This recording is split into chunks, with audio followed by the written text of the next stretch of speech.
ఈ ఎముకలు మరలా బ్రతుకగలవా? ఇదేం ప్రశ్న. వెంటనే భక్తుడు అంటాడు, ప్రభు అది నీకే తెలియను, నా వల్ల కాదు నాయనో, ఇలాంటి ప్రశ్నకు జవాబు కూడా చెప్పలేను నాయన అని కంగారు పడితే దేవుడు అంటాడు, నేను మీకు చెప్పుచున్నటువంటి ఆ ఎండిన ఎముకలు ఒక సూచనగా చూపిస్తున్నాను, నిజానికి వారు ఇశ్రాయేలు ప్రజలు అన్నాడు. అదేమిటి ప్రభువా, వారిని ఎలా పోల్చారు అని అడిగితే, వారి భాషలో వారి మాటలో వారే ఏమి చెప్పారో అయ్యగారు చదివితే మనం విన్నాం. వాళ్ళు ఏమన్నారట, అయ్యో మా ఆశలు విఫలమైపోయాయి, మేము ఎండిపోయాం, మేము పరిపూర్ణముగా విఫలమైపోయాం, మేము పూర్తిగా నాశనం అయిపోయాం అని ఏడుస్తున్నారట. వాళ్ళకు వచ్చిన కష్టాలను బట్టి, వాళ్ళకు వచ్చిన బాధలను బట్టి, శత్రువుల దేశాలు వారి మీద యుద్ధాలు చేసి వారిని దోచుకున్న దాన్ని బట్టి, పాడు దెబ్బగా పెంట దెబ్బగా మిగిల్చిన దాన్ని బట్టి, పనికొచ్చే కుర్రోళ్ళని చెరపట్టి ఎత్తుకెళ్ళిపోయి ప్రజల ధనమాన ప్రాణములు దోచుకొని దేశపు సొత్తును దోచుకెళ్ళి కొద్ది మందిని పాడు దెబ్బగా పెంట దెబ్బగా మరి దేశం మీద వదిలేసి వెళ్ళిపోతే సర్వమును కోల్పోయిన స్థితిలో వాళ్ళు ఏడుస్తున్నారు. ఏమని ఏడుస్తున్నారు? అయ్యో మేము ఎండిన ఎముకల వంటి వారం అయిపోయాం, అయ్యో మేము పూర్తిగా మా ఆశలు విఫలమైపోయాయి. పంట చేతికి వస్తుంది, ఈ పంటను అమ్ముకుంటే అప్పులు తీరిపోతాయి, ఇల్లు కట్టుకుందాం, సెటిల్ అవుదాం అనుకున్నాం, శత్రువు వచ్చి దాడి చేసి పంటలు మొత్తం నాశనం చేసేసాడు. ఎక్కడెక్కడ ఏ ఏ విషయాల మీద ఆశలు పెట్టుకున్నాం అన్ని పోయినాయి, మా ఆశలు విఫలమైపోయాయి, మేము ఇక నాశనం అయిపోయాం అని భయంకరంగా ఏడుస్తున్నారట. అలా ఏడుస్తూ ఉంటే ప్రభు అంటున్నాడు, ఓ ఎండిన ఎముకల వంటి సర్వనాశనమైన స్థితిలో ఉండి ఏడుచుచున్న వారలారా, మా ఆశలు విఫలమైపోయాయి, మేము నాశనమైపోయి ఏడుస్తున్న వారలారా, ఇంచుమించు ఎండిన ఎముకలుగా మిగలటం అంటే సమాధుల్లోకి వెళ్ళే పరిస్థితే కదా. నేను మీరున్న సమాధుల్లో నుంచి మరల మిమ్మల్ని బయటికి రప్పించదను, శక్తి కలిగిన సైన్యముగా మిమ్మల్ని మారుస్తానని వాగ్దానం చేసిన దేవునికి చప్పట్లు కొడుతూ స్తోత్రం చెబుదామా? హల్లెలూయా. అందరం కలిసి చెప్తే బాగుండేది కదా, చెప్దాం ఒకసారి. హల్లెలూయా. అయ్యా దయతో 12వ వాక్యం చదివి పెడతారా?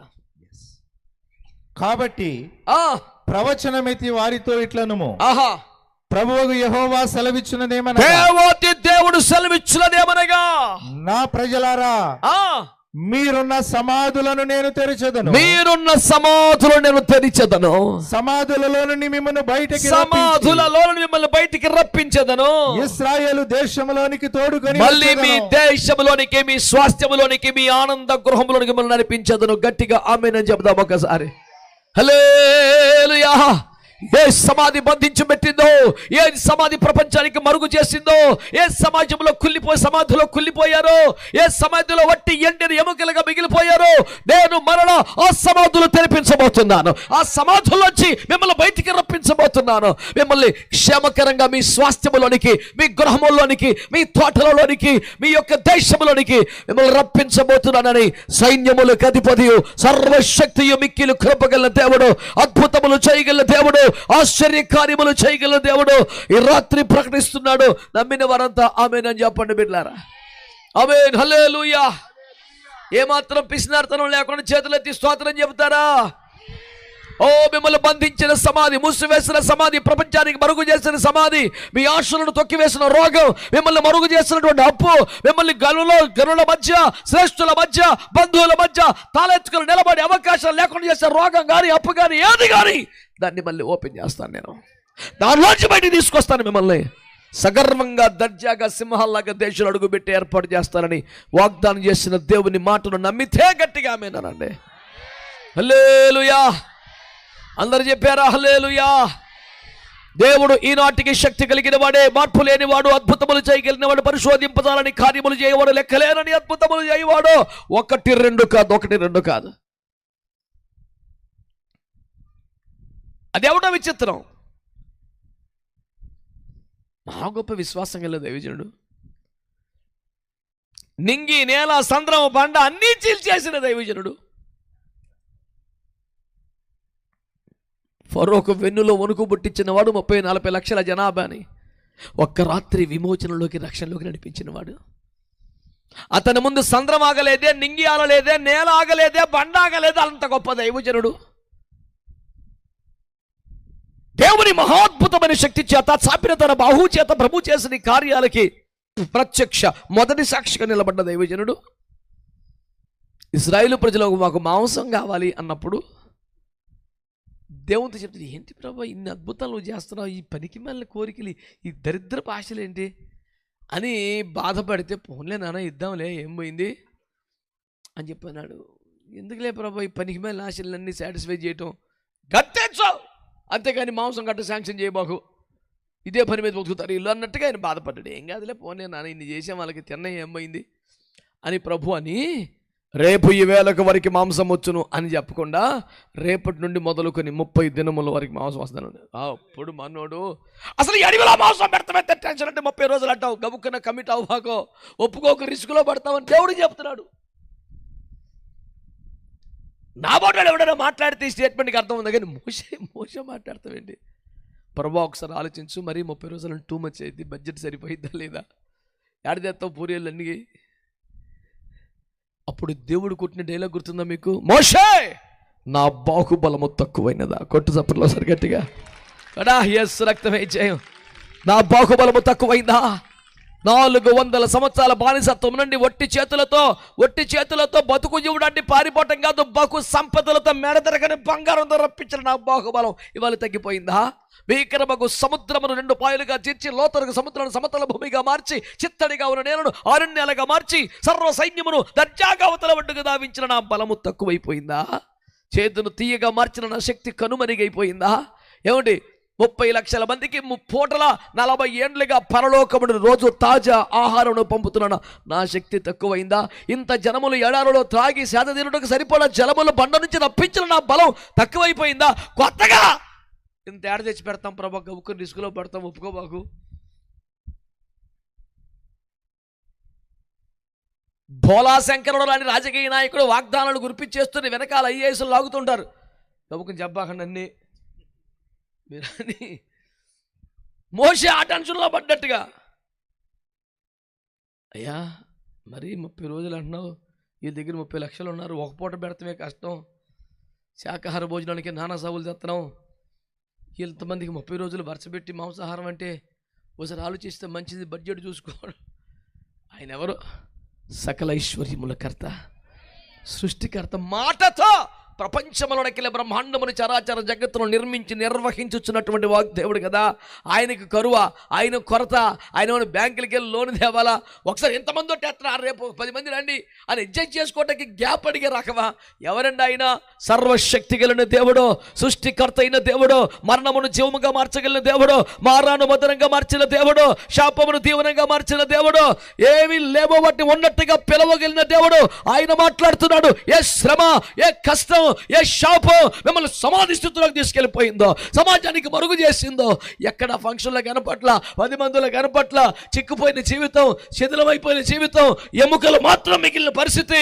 ప్రభు అంటున్నాడు, నేను మీ సమాధులు తెరిపించేదను, అందులో మిమ్మల్ని బయటికి రప్పించేదను, మిమ్మల్ని సగర్వంగా సమాజంలో నిలబడతాను. నాశనం అయిపోయాం, ఆశలు విఫలమైపోయి లేదు, నేను మీ ఎడలో గొప్ప కార్యం చేయబోతున్నాను. ఎంతమంది నమ్ముతున్నారు? సప్పిడికి వద్దు, మంచిగా చెప్పు. హల్లెలూయా. యేసయ్య శక్తిని నమ్ముచున్నాను, యేసయ్య ప్రేమను నమ్ముచున్నాను, యేసయ్య మాటలు నమ్ముచున్నాను, యేసయ్య వాగ్దానం నమ్ముచున్నాను. ఆయన ఎప్పుడు మాట తప్పలేదు, ఎప్పుడు ఓడిపోలేదు, ఎప్పుడు అబద్ధం ఆడలేదు. రోషము కలిగి మాట నిలబెట్టుకుని నమ్మకమైన దేవుడు మాట్లాడుతున్నాడేమని. మేము నాశనం అయిపోయాం, మా ఆశలు విఫలమైపోయాయి అనుకుంటున్నావు కదా. నేను మరలా మిమ్మల్ని పూర్వస్థితిలోకి తీసుకొచ్చేస్తాను. యోబు గొప్ప దైవజన్ కదా. ఒక దశలో వారు ఏమన్నారు తెలుసా? నా పూర్వ దినముల వలె నేనుండిన ఎంత మేలు, తొల్లెడి దినముల వలె నాకుండని ఎంత బాగుండును. అప్పట్లో నేను వేసిన అడిగెల్లా నీతిలో పడిను, నా నిమిత్తము బండ నుండి నూనె ప్రవాహముగా వచ్చెను. నేను బయటికి రాగా వృద్ధులు లేచి నిలబడి నన్ను గౌరవించిరి. అయ్యో, ఈ రోజున పెంట దెబ్బ మీదకి వచ్చేసానే. 10 మంది బిడ్డలు ఒక్క దినము చనిపోయారే. పాడి పంటలన్నీ నాశనం అయిపోయినాయే. చివరికి ఆరోగ్యము కూడా దేహమును వదిలి వెళ్ళిపోయింది కదా. గోలబెట్టి ఏడుస్తున్నాడు. నా పూర్వ దినములు నాకు వస్తే ఎంత బాగుండు, తొల్లిటి దినముల వల్ల నేను ఎంత బాగుండును, మరలా ఆ వైభవం, మరలా ఆ సంతోషం, మరలా ఆ కృప నాకు దొరికితే ఎంత బాగుండునని ఒక పెద్ద మనిషి పెంట కుప్ప మీద కూర్చొని దేవుని సన్నిధిలో రోదన చేస్తూ దుఃఖపడుతూ ప్రార్థన చేస్తూ ఉంటే, ఈ సంగతి వినండి, ఆయన మమ్మల్ని శిక్షించను గాని, కఠినముగా శిక్షించను గాని మరణమునకు అప్పగించలేదు. శ్రమ ద్వారా మమ్మల్ని శుద్ధ సువర్ణంగా మార్చాడు. శ్రమ ద్వారా మమ్మల్ని పరిశుద్ధతను పరిపూర్ణం చేశాడు. శ్రమ ద్వారా మహిమకు ఆయత్తపరిచాడు. శ్రమ ద్వారా తన మార్గములో సంకల్పంలో మమ్మల్ని స్థిరపరిచాడు. ఇన్ని ఆశీర్వాదములు అనుభవించిన తర్వాత ఒకప్పుడు ఇన్ని బాధలు మాకెందుకు అనుకున్నాం కానీ శ్రమయే మాకు మేలు అనిపిస్తోంది. శ్రమ ద్వారానే ఇంత లాభం వచ్చింది అనిపిస్తోంది. ఈ శ్రమని బట్టి కూడా నీకు స్తోత్రమని చెప్పాలనిపిస్తోంది అనే అనుభవానికి వస్తూ ఉండగానే అతడు కోల్పోయిన దానికి ఒకటి కాదు రెండింతలుగా సమస్తాన్ని దేవుడు మరలా దయచేశాడంట. సంతోషంగా చప్పట్లు కట్టవచ్చు కదా. అంతా పొదుపే, ఆ డబ్బులు దాచుకోండి, స్తోత్రాలు దాచుకోవడం దేనికి? హల్లెలూయా. చప్పట్లు బాగానే కొట్టారు కానీ నోరు మూసుకొని చప్పట్లు కొడతాం ఎందుకండి? యేసయ్యకి స్తోత్రం చెప్తూ కొడితే తప్ప. నిజానికి 47వ కీర్తన 1వ వచనంలో అలాగే చెప్పాడుగా ప్రభువారు. ఏమన్నారు? సర్వజనులారా. అప్పుడు ఏం చేయాలి? నోరు మూసుకొని జయధ్వనులతో దేవుని గురించి ఆర్భాటం, జయధ్వనులు చేస్తూ మంచి ఆర్భాటం చేస్తూ చప్పట్లు కొట్టాలంట. అది సప్పుడిగా నోరు మూసుకొని అట్టా చేయబాకండి. మంచి జయధ్వనులతో ఆర్భాటంతో ఒక మంచి స్తోత్రం చప్పట్లు చెప్పండి ఒకసారి గట్టిగా. అబ్బే సరిపోట్లా. రక్తమే జయం. మీ సమాధులను తెరిపించి ఎండని ఎముకలను మరలా సైన్యముగా మార్చి మీరు కోల్పోయిన సమస్తాన్ని తిరిగి సమకూర్చదులని వాగ్దానం చేసిన దేవుడు ఈ పాటి స్తుతికి స్తోత్రానికి అర్హుడు కాదా? పిసినారు తన పాడుగాను వాళ్ళు ఉన్నారంటలే, ఎంగిల్ చేత కాకిని దోలరంట. ఎందుకు దోలరా? దాని అంటే దోలితే 4 మెతుకులు కాలితే తినేస్తుందని టెన్షను. ఈ చెయ్యి దులుపుకొని గిన్నెలోని మెతుకులోని రాలేదాకుండి వీడి కేయిని బాగా క్లీన్ చేసుకున్నప్పుడు తోలు లోపు అదొక 10 రూపాయలు వచ్చి ఎత్తుకుపోయింది దరిద్రం. శాస్త్రం లేదు లోబి ఖర్చు ఎక్కువని. ఎక్కువ పిచ్చినారోడికే లాస్ ఎక్కువ ఉంటుంది. ప్రతి దానికి లెక్కలేసి అమ్మ నా డబ్బులు ఏమన్నా ఎక్కువ పట్టుకుపోతాడు. ఎంతక దారిలో తమ్ముడు ఒక స్టోరీ చెప్పారు. ఒక ఆయన ఒకరికి 12 లక్షలు కట్టాలంటే నేను కట్టాలని మారం పెట్టి పేచీ పెడితే ఆడు కేసు వేసి కోర్టు కేసి తిప్పలు పెడితే 25 లక్షలు కట్టాడట. అరే రే రే రే రే రే ఆ తొలే 12 ఇచ్చేస్తే నీకు 13 మిగిలిన కర్రా, మొత్తం 25 పోయినాయి. దేవునికి స్తోత్రం. ఇవిడు 25 పోతుంది తాగల, 25 పోయిన దిగులతో మంచం వ్యక్తి ఇంకో 10 పోయినాయి. దేవునికి స్తోత్రం. స్తోత్రం చెప్పరా అయ్యా. నేను చెప్పేది వినండి, పిసినారు కొనబాకండి. సంతోషంగా ధారాళంగా యేసయ్యకి స్తోత్రాలు చెప్పండి. హల్లెలూయా. ఈ రాత్రి దేవుని వాగ్దానం ఏంటో తెలుసా? ఆశలు విఫలమైపోయినాయి, ఇక మేము నాశనమైపోయాం అనే స్థితిలో ఎవరి కుటుంబ జీవితం ఉందో, ఎవరి ఆర్థిక జీవితం ఉందో, ఎవరి ఆత్మీయ జీవితం ఉందో, ఎవరి పరిస్థితులు ఉన్నాయో ఈ రాత్రి దేవుడు మాట్లాడుతున్నాడు. నేను మిమ్మల్ని ఆ స్థితిలోంచి బయటికి రప్పించేదను. సగర్వంగా బంధుమిత్రుల మధ్య సమాజంలో మనం నిలబెడతాను. ఇది యెహోవా వాక్ అని మాటిచ్చిన దేవునికి చేతులెత్తి స్తోత్రం చెప్పు. హల్లెలూయా. హల్లెలూయా. ఇక అయిపోయిందిరా బాబు, నాశనం అయిపోయింది. ఏం కాదు మళ్ళీ చిన్న చిత్తక వ్యవహారం కాదండి, చిన్న చిత్తక వ్యవహారం కాదు. చంపేసి నాశనం చేసేసి గోతులో పడేస్తే చర్మం పోయి, నరాలు పోయి, మాంసం పోయి, ఒట్టి ఎముకలు మాత్రం మిగిలిన స్థితిలోకి వస్తే అక్కడ దేవుడు మాట్లాడి మళ్ళీ నరపుత్రుడా ఎముకలు బ్రతుకగలవా? ఎట్ట బతుకుతీ నాయన? దేవుడు చేసిన కార్యం తెలుసా? ఆ ఎముకలన్నీ మరలా కలుసుకున్నాయంట. హల్లెలూయా. మాంసం వచ్చిందంట, నరాలు వచ్చిందంట, చర్మం వచ్చిందంట, జీవం వచ్చిందంట. ఒక సైన్యమై నిలబడితే ఇది చూపించి ఇది ఎట్లా జరిగిందో నేను మీ జీవితాలను అట్ట చేయబోతున్నా. మళ్ళా చెదిరిపోయిన దాన్ని సమకూర్చబోతున్నాను. చల్లా చెదిరైపోయినటువంటి కుటుంబ సభ్యులను సమకూరుస్తాను. మొదటి ప్రేమను సమకూరుస్తాను. అనుబంధాన్ని, ఆ సంతోష దినాల్ని మళ్ళీ సమకూరుస్తాను. 1, 2 కాదు, కొద్దో గొప్ప కాదో. దేవునికి స్తోత్రం కలుగును గాక. ఏమొస్తాయి అంట? మళ్ళీ ఎముకలు వస్తాయి, మళ్ళీ మాంసం వచ్చుద్ది, మళ్ళీ నరాలు వస్తాయి, మళ్ళీ చర్మం కూడా కప్పి జీవం కూడా వచ్చేది. ఒక్కటి మిస్ అయిందని చెప్పట్లేదు. కోల్పోయిన సమస్తం వచ్చి పడిపోద్ది గ్యారెంటీగానే వాగ్దానం చేసిన దేవుడు. కోల్పోయిన ఆత్మీయ జీవితాన్ని అయినా ఆమెనండి, చల్లారిపోయిన ప్రార్థన జీవితం అయినా, బుద్ధి లేక పోగొట్టుకున్న కృపా వరములనైనా, అయ్యో దేవుని కొరకు మండుతూ ప్రకాశించాల్సిన దీపస్తంభమైన ఒక చోట మినుకమంటున్నటువంటి చిన్ని బుడ్డిలాగా మారిపోయిన పరిస్థితి వచ్చిన ప్రభు అంటున్నాడు, నువ్వు కోల్పోయిన దాన్ని, what ever you last, I'm the God of restoration. నువ్వు కోల్పోయిన సమస్తాన్ని తిరిగి తెచ్చివ్వడానికి నేను తిరిగి సమకూర్చు దేవుణ్ణి ఉన్నాను. దేవునికి స్తోత్రం కలుగును గాక. కేవలం డబ్బులే కాదు, కేవలం ఆరోగ్యమే కాదు, కేవలం ఆనందం కాదు, ఆత్మీయ జీవితం కూడా, అభిషేకము కూడా, సంఘము కూడా, కృపా వరములు కూడా, ఏది కోల్పోయినా తిరిగి సమకూర్చగలిగిన ఒక అద్భుతమైన దేవుడు మనకున్నాడని నేను మీకు జ్ఞాపకం చేస్తున్నాను. దేవునికి స్తోత్రం కలుగును గాక. చెప్దాం హల్లెలూయా. ఇక అయిపోయింది, ఇక లేదు అనుకున్న పరిస్థితుల్లో దేవుడు గొప్ప కార్యాలు, బలమైన కార్యాలు చేయడాన్ని నేను మీకు జ్ఞాపకం చేస్తాను. లూకాసు సువార్తలో ఒక వచనం చదువుతారా? లూకాసు సువార్తలో ఒక వచనం,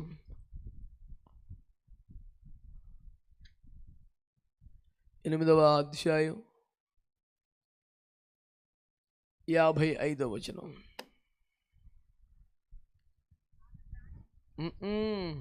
ఆమె ప్రాణము తిరిగి వచ్చెను గనుక వెంటనే ఆమె లేచెను. స్తోత్రం చెప్పండి.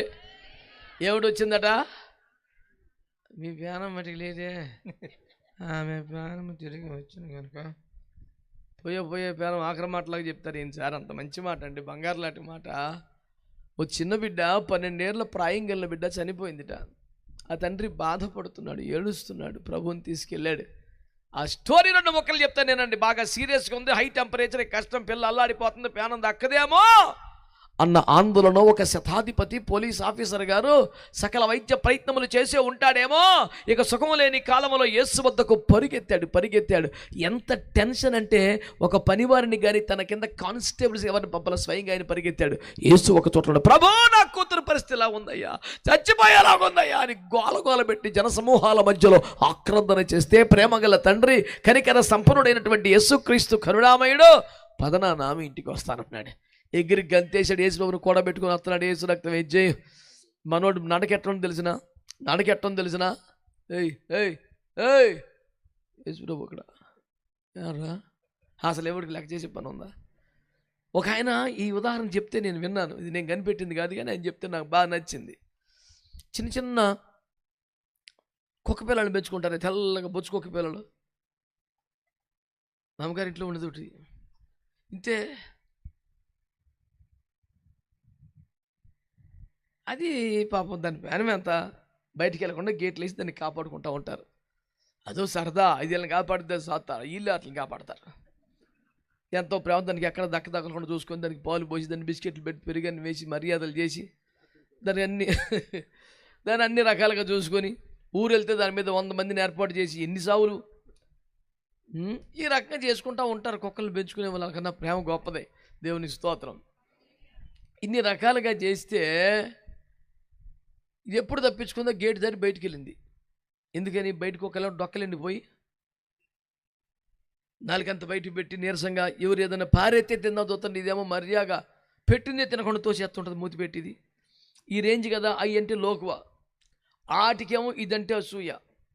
గేట్ బయట అయితే గేట్ లోపలికి తిప్పలు పడుతుంటే ఒక రోజున మొత్తానికి ఎట్టా యజమానులు కనుగొప్పింది, బయటకు వచ్చింది. బయటకు వచ్చి మంచి పోజుగా చూస్తుంటే ఈ కాసు కూర్చొని ఈ మూమెంట్ కోసం చుట్టూ రౌండ్ వేసినాయి. ఒక రేంజ్లో దొరికిన గాడికి పట్టుకొని కండ చితకా బతక కరిగితే అప్పుడు వచ్చే కునిరాగల సౌండ్ వేరు. ఈ సౌండ్ విని ఓనర్లు వచ్చారు, కర్రలు పెట్టి కొట్టారు, మొత్తానికి దాన్ని కాపాడే ప్రయత్నం చేశారు. కసిదీర కరిచేసినాయి. అప్పటికే అవన్నీ ఏడబడతాడు ఘాట్లో ఉన్నాయి. కుయ్యమని గోల పెట్టే ఇది ఓనర్ గారు వచ్చేపాటికి అన్నీ కర్రతో పారిపోతే అప్పుడంట మళ్ళీ తోక పైకి లేపి ఎటు చూసి మరు చంపేస్తాను ఒక్కొక్కనని. ఆయన చెప్పిన ఉదాహరణలు ఆయన ఏమన్నాడంటే, యజమాని పక్కన ఉంటే కుక్క పిల్ల రెచ్చిపోద్ది కదా, దేవుడు తోడుకుంటే నువ్వు ఎందుకు భయపడుతున్నావు అన్నాడు. నాకు అసలు విపరీతంగా నచ్చేసింది ఆ వాక్యం. స్తోత్రం చెప్పండి. నాకు నచ్చిన మాట ఎవరైనా చెప్పారో అది 10 గుండెకాయలు పెట్టుకుని ఆడికెళ్ళని చెప్తా. మరి అది నాకే బయలుపరచట్టుగా చెప్పను సొమ్మ, అది ఖచ్చితంగా పలానా విషయం.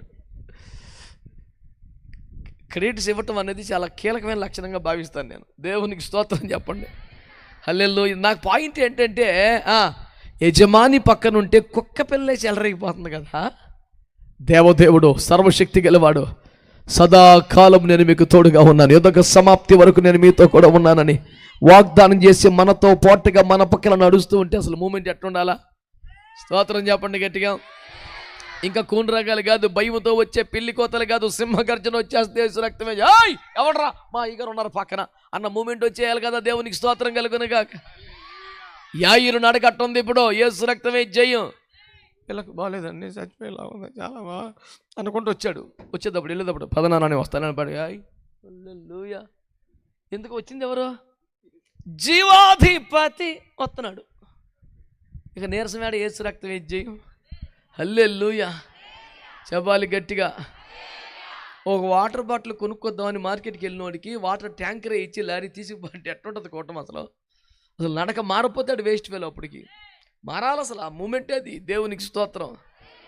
యేసు ప్రభు వెంట పెట్టుకొస్తున్నాడు. సకంలోకి వచ్చేపాటికి ఇంట్లో పనులు వచ్చారు. అయ్యా ఇక ఆయన ఎందుకు బాధ పెడతావు, చచ్చిపోయింది కుదరవా, ఈ దాటిపోయింది అయ్యా, అమ్మాయి వెళ్ళిపోయింది అయ్యా, ఏమైనా కొరూపురు వచ్చినా ఏమైనా మంత్రించడం ప్రార్థించడం ఏం చేసినా చచ్చిపోయింది. ఇంక ఇప్పుడు ఉపకారం ఏంటంటే బోర్మన్నాడు మనిషి. అప్పుడు యేసు ప్రభు అన్నాడు, నమ్మిక మాత్రం మంచు. నమ్మిక మాత్రం మంచాలి, చచ్చిపోతే ఆల్రెడీ ఇంకా నమ్మిక అంటాడు. మతం అనేది మత్తి మందు మూఢత్వం అందులో పెడితే ఎట్టాగే ఉంటుంది. చచ్చిపోయింది రా కూతురు. ఆల్రెడీ పాడిగొట్టే వాళ్ళు పిలిచాం, డబ్బు కొట్టే వాళ్ళు పిలిచాం, బోరవద్దు వాళ్ళని పిలిచాం, ఏడిచే వాళ్ళని పిలిచాం, అందరిని లేంటి అని అనబాకండి. అట్టు చదివే పేపర్లో నేను సిఎంసి వెల్లూరు హాస్పిటల్లో విన్నాం ఒక స్టోరీ. ఇక బాగా చివరి దశలో ఉన్న పేషెంట్లంట అక్కడ ఒక సొసైటీకి అప్పగిచ్చి సత్య అతల భార్యంటికి మీ దండం పెడతామని ఖర్చులో డబ్బులు ఇచ్చి వాళ్ళు పెట్టేటప్పుడు పోయి అక్కడ సీట్లు అయిపోయారంట. ఈ మరి చచ్చిపోయిన శవాన్ని ఉట్టిగా తీసుకెళ్తే నవ్వుకుంటా మాట్లాడుకుంటా బాగుందిగా అని చెప్పి ఆ శవం కాడ కూర్చొని ఏడుతాకి దాని అంటే ఏడుతాకి ఒక 50 మంది ఉంటారంట ప్రొఫెషనల్ ఏడుపులో వాళ్ళు. ఇలా టాలెంట్ బండి పోను మనిషికి తను కూర్చుంటే సొంత అక్క చెల్లి కూడా టేరదంట. పెట్టికాడు కూర్చొని ఏడుతుంటే వామ్మో కడుపు తరుక్కుపోయి శిలలు గరిగిపోతుంటే వాళ్ళు ఏడుపు చూసి పాపం ఎంత ఆప్యాయత చెల్లి ఏడుతుంటే అమ్మ బాబోయ్. ఇట్లాంటి పురమాయించారంట ఆల్రెడీ. యేసు ప్రభుని తీసుకొచ్చేపాటికి అక్కడ మామూలుగా లేదు, రోదన కూడిక. ఏడిచేస్తున్నారు, గోల గోల గోల గోల. చిన్నప్పటి నుంచి కబుర్లు పెట్టి చేసిన మంచి మంచి కబుర్లు అని చెప్పేవాడు ఒకడో అన్ని రకాలు అడుగుతున్నాయి. యేసు ప్రభు దారిలో ఉన్నాడేమని చచ్చిపోయిందంట అంటే నమ్మిక మాత్రం ఉంచు, నమ్మిక మాత్రం ఉంచు. మళ్ళీ ధైర్యం వచ్చేసింది. పోతే పోయింది, పేనం ప్రభు వస్తున్నాడు జీవాధిపతి, ఏం కాదు అంటే మా వాడు పిచ్చి ముదిరిపోయింది, పిల్ల చచ్చిపోయిందనో లేకపోతే మరి ఏంటో కానీ ఇంకా పరాగ్గా మాట్లాడుతున్నాడు, అంత తేడా కొంత వ్యవహారం అనుకుంటూ అందరూ వస్తున్నారు. ఇంటికి వచ్చేపాటు గొల్లు చేసేవాళ్ళు ఉన్నారు, ఏడ్చేవాళ్ళు ఉన్నారు, పాడిగట్టేవాళ్ళు మొత్తం అందరిని బయటికి పంపించాడు యేసు ప్రభు. పంపించాడు, అమ్మ బాబుని మట్టుకు ఉంచాడు. చిన్నపిల్ల చేయబట్టుకున్నాడు. చిన్నదానా లే. ఏం జరిగింది అక్కడ రాసిన పదం నాకు ఎంత ఇష్టం. పోయిన ప్రాణం ఆమెలోనికి మరలా తిరిగి వచ్చను గనక ఆమె లేచి కూర్చుండు. చప్పట్లు కొట్టి స్తోత్రం చెప్పండి. సపిడిగా కొట్టకూడదు, చప్పట్లు కొడతా నోటితో యేసయ్యకి స్తోత్రం చెప్పాలి. మర్చిపోయారు ఫార్ములా అప్పుడే. దేవునికి స్తోత్రం కలుగును గాక. హల్లెలూయా. పోయిన ప్రాణం ఆమెలోనికి తిరిగి వచ్చను గనక లేచి కూర్చోండి. యేసు ప్రభుతో కలిసి నడిచేస్తుందంట పొలము అటు ఇటు. బిడ్డలారా, ఒక చిన్న ప్రశ్న మిమ్మల్ని అడగాలనుకుంటున్నాను. మీ మధుర స్వరములు తోటపల్లి వాళ్ళ గొంతులు ఎట్లా ఉంటాయి విందామని. అవునోయ్, ఏమిటంటే పోయిన ప్రాణమే తిరిగి వచ్చింది కనుక ఇక ఏమన్నా చిన్న చితకి రప్పించడం పెద్ద విశేషం అంటావా? మీ మౌనము నశించునుగాక, మీ నోర్లు తెరవబడునుగాక. మీరు నోరు తెరిచి ఒకసారి పౌరమా నీ స్వరము మధురము కాకపోతే అది వినబడనేమో అన్నాడు 2:14. ఎక్కడ? పరమగీతం. స్తోత్రం చెప్పండి. మధురమే కానీ వినపడకపోతే ఎందుకు మధురం? నీది బెంజ్ కారు, నాది అంబాసిడర్, నాది పరిగెడుతుంది, నీది ఆగిపోతుంది. సుఖం ఏంటి? మధుర స్వరం ఉపకారం ఏమిటండి? గార్ధప స్వరం చెలరేగిపోతున్నప్పుడు మీరు మధుర స్వరాలు దాచిపెడితే ఎలాగో చెప్పండి. ప్రాణమే పోయింది మరలా రప్పించాడే. ఏమన్నా చిన్న చిన్న విషయాలు తిరిగి రప్పించడం ఏమన్నా పెద్ద కష్టం అంటావా? అదేమన్నా అసాధ్యం అంటావా? ఏమండి, ఈ రోజున నేను సర్వశక్తి గల దేవుడను, నాకు అసాధ్యమైంది ఏమైనా కలదా? మోషే, సముద్రములు చీల్చిన నాటి నా బాహుబలము తక్కువైనదా? ఒక దశలో మోషే గారు వాడిని పదం నాకు చాలా ఇబ్బందిగా విచిత్రంగా అనిపించింది. ఇక్కడ ఎక్కడ తెచ్చిపెట్టమంటావు మాంసం అన్నాడు. కాదు, అసలు మొత్తం మాంసం కొని కొట్టుకొచ్చి వండి డ్యూటీ ఈయనకే వేసినట్టు ఎందుకు టెన్షన్ పెడుతున్నాడు అసలు? నేను ఎత్తికే ఫోన్ నెంబర్ అడిగి అయ్యగారికి ఫోన్ చేద్దామని. అంట కాదయ్యా, మాంసం నిన్ను ఎవరు తెమ్మన్నారు అసలు, నువ్వు ఎందుకు టెన్షన్ పెడుతున్నావు? పెద్ద మనిషివి, దేవునికి స్తోత్రం. నేను అన్నాను అప్పుడు సింపుల్గా, ఏమి లేదని ఆయన, నువ్వు ఆ సముద్రాన్ని మోటార్లు పెట్టి తోడించి రోడ్డు వేసినప్పుడు నీ టీం ఎవరవుతుందో ఆ టీంని అందరూ రప్పించి మళ్ళీ అన్న. ఎవరున్నారు సార్? నీళ్లు పెట్టి తోడించారు ఆ సముద్రం, రోడ్డు వేసింది ఆ కమిటీ. యేసయ్య మాట. ఆమేన్. కర్ర జాపునాన ఏం కాదు అన్నాడంటే దేవునికి స్తోత్రం కలుగును గాక. తూర్పు గాలిని పంపాడు, మొత్తం సెట్ అయిపోయింది. దేవునికి స్తోత్రం చెప్పండి. హల్లెలూయా. ఎంతమందికి ఏడ తెచ్చేది? ఆ మన్న ఏడ తెచ్చావు అక్కడే తీసుకురా, ఆ నీళ్ళు ఏడ తెచ్చావు అక్కడే తీసుకురా. ఏడ తెచ్చాడు అవన్నీ? దేవుడి దగ్గరే ఏదైనా సరే. ఇన్ని అద్భుతాలు పొందాక, ఇన్ని మహిమలు చూశాక, స్వయంగా నీ చేతుల మీదగానే ఇంతమంది జీవితాలకి ఇన్ని కార్యాలు జరిగాక మళ్ళీ కొత్తగా డౌట్ రావడం ఏంటే చక్కగానే? నువ్వెన్నడూ అద్భుతాలు చూడని వాడివైతే, మేలులు పొందడం అద్భుతాలు లేవని ప్రసంగించే టీం అయితే నువ్వు ఆశ్చర్యపోతే మేము ఆశ్చర్యపోం. చేసినోడివే నువ్వైతే. నీ చేతుల మీద ఎన్ని జరిగాయి ఇప్పటికీ? ఎంతమంది జీవితాలు దీవించబడ్డాయి? అనేక సంవత్సరాలుగా కనీసం 30 లక్షల మంది జనాభా ముప్పూటల మన్నా తింటున్నారు, ప్రతిరోజు నీరు తాగుతున్నారు, నీడ కింద నడుస్తున్నారు. ఇంత బేభత్సం జరుగుతుంటే ఈ అన్నిటికీ కారణంగా వాడబడ్డవాడివే నీవైతే ఒక మాంసం దగ్గరికి వచ్చేప్పటికి మీ ఆడ తెస్తామండి, ఇప్పుడు లేనిపోని రిస్క్ పెట్టావు నువ్వు నాకు. ఇప్పుడు విజయవాడ వెళ్ళి మార్కెట్కి వెళ్ళి కొనుక్కురమ్మని చెప్పి నీకు పురమాయించిన టెన్షన్ పడితే అట్ట. దేవుడు ఏదైనా ఒక మాట మాట్లాడాడంటే ఆ కార్యము చేసే కెపాసిటీ, సామర్థ్యం, వనరులు అన్నీ ఆయన దగ్గర ఉంటాయి. మరి నన్నే చేయమంటే అట్రా, కొంచెం తిప్పలు పడండి, సపోర్ట్ చేయండి అనే పరిస్థితి ఏమి యేసు ప్రభువుకు ఉండదో. ఆయన సర్వశక్తి కలిగిన వాడు, ఏమైనా చేయగలిగిన వాడు. చేతులెత్తి మంచిగా దేవునికి ఒక స్తోత్రం చెప్పండి. పోయిన ప్రాణము తిరిగి వచ్చును అనండి గట్టిగా. ఈసారి చెప్పండి, ప్రాణమే వచ్చాక ఇంకేమన్నా ఆగుద్దా అనండి. సాలిగా ఈ చుట్టుపక్కల ఉంటాకలేదు సైతాన్ని గడికి భయమేసిపోవాల్సిందే. ఓరు అసలు మ్యాటర్ తెలిసిపోయింది వీళ్ళకి, నోటితో కూడా ఒప్పేసుకున్నారు. ఇక మన పప్పులు ఉడకమని చెప్పేసి ఇంకెక్కడన్నా ఉడకబెట్టుకుంటా పరిగెత్తవలసిందే. యేసు రక్తమే. ఎందుకంటే మనము విశ్వాసములోనికి వచ్చామంటే ప్రభు అద్భుతాలు చేసేస్తాడు. ఆమేన్, ఆమేన్, ఆమేన్. హల్లెలూయా. నమ్మిక మాత్రం ఉంచము. ఇందాక ఉంచాను ప్రభా, ఇప్పుడు ప్రాణం పోయిందని. ప్రాణం అయినా సరే నమ్మిక ఉంచు. చేయి దాటిపోయిందా? సమాధి స్థితిలోకి వెళ్ళిపోయారా?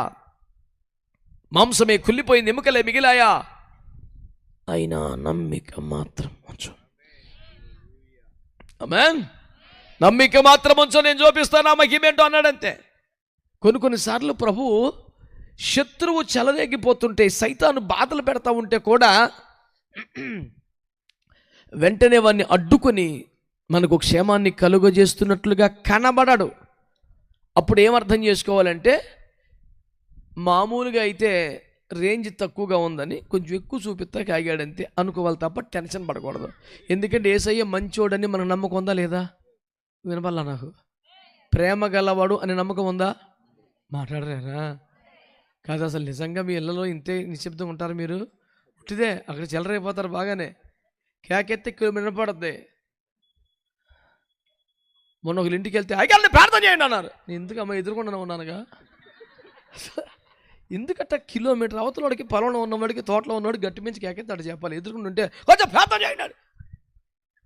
యాంప్లిఫైర్లు మొత్తం మింగేసి ఉంటున్నావు నువ్వు. అయ్యా ప్రార్థన చేయండి సరిపోద్ది కదండి. అట్లా అలవాటు అయిపోయిందిలేండి. మళ్ళీ కూడా అదేనా? మరి ఇంత సౌండ్ ఏడ దాచిపెట్టావు ఇప్పుడు? స్తోత్రం చెప్పండి. హల్లెలూయా. అసలు మీరు ఇంతమంది కలిసి జరుగుతున్న సౌండ్ సరిపోతుందంటే నిజంగా ఏజ్గల్ గారు ముందే భోజనాలు పెట్టించారేంటి? అయ్యా బలపరిచేసావు అప్పుడే. దేవునికి స్తోత్రం చెప్పండి. హల్లెలూయా. ఈరోజు దేవుడు మనతో మాట్లాడుతున్న ఒక మంచి మాట మీకు జ్ఞాపకం చేస్తున్నాను బిడ్డలారా. ఎంత అద్భుతం అండి, ఎంత గొప్ప దేవుడు అండి. ఎంత ఆశ్చర్యకరుడండి. చచ్చిపోయాడయ్యా అంటే నమ్మిక మాత్రం వచ్చు అంటే ఎంతక్కడ దాకా ఉండేది. చెప్తున్నాడు కదా నమ్మిక మాత్రం వచ్చు, నీకేం కాదు పదా. దర్జాకి ఇంటికి వెళ్ళిపోయారు. దేవునికి స్తోత్రం. పాడి మీద పెట్టి కట్టేస్తున్నారు, రకరకాల చివరి కార్యక్రమాలు చేసేస్తున్నారు, ఉత్తర క్రియలకి ఏర్పాట్లు జరుగుతున్నాయి, ఏడ్చేవారు ఒళ్ళు చేసేవారు ఉన్నారు, మొత్తం బయటికి పంపించేశారు. నేను చెప్పాను ఫస్ట్ ఈ ఏడుపు బ్యాచ్ని తీసేయి, నీ కొంప ప్రశాంతంగా ఉంటుంది. స్తోత్రం చెప్పండి.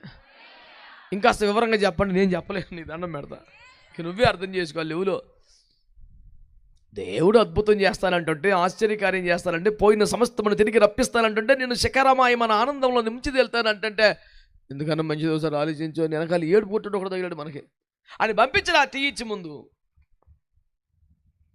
మనకి ఎవరు కావాలి? కులం కాదు, మతం కాదు, డబ్బున్నోడు కాదు, విశ్వాసం ఉన్నవాడు కావాలి. చేతులెత్తి స్తోత్రం చెప్పండి గట్టిగా. హల్లెలూయా.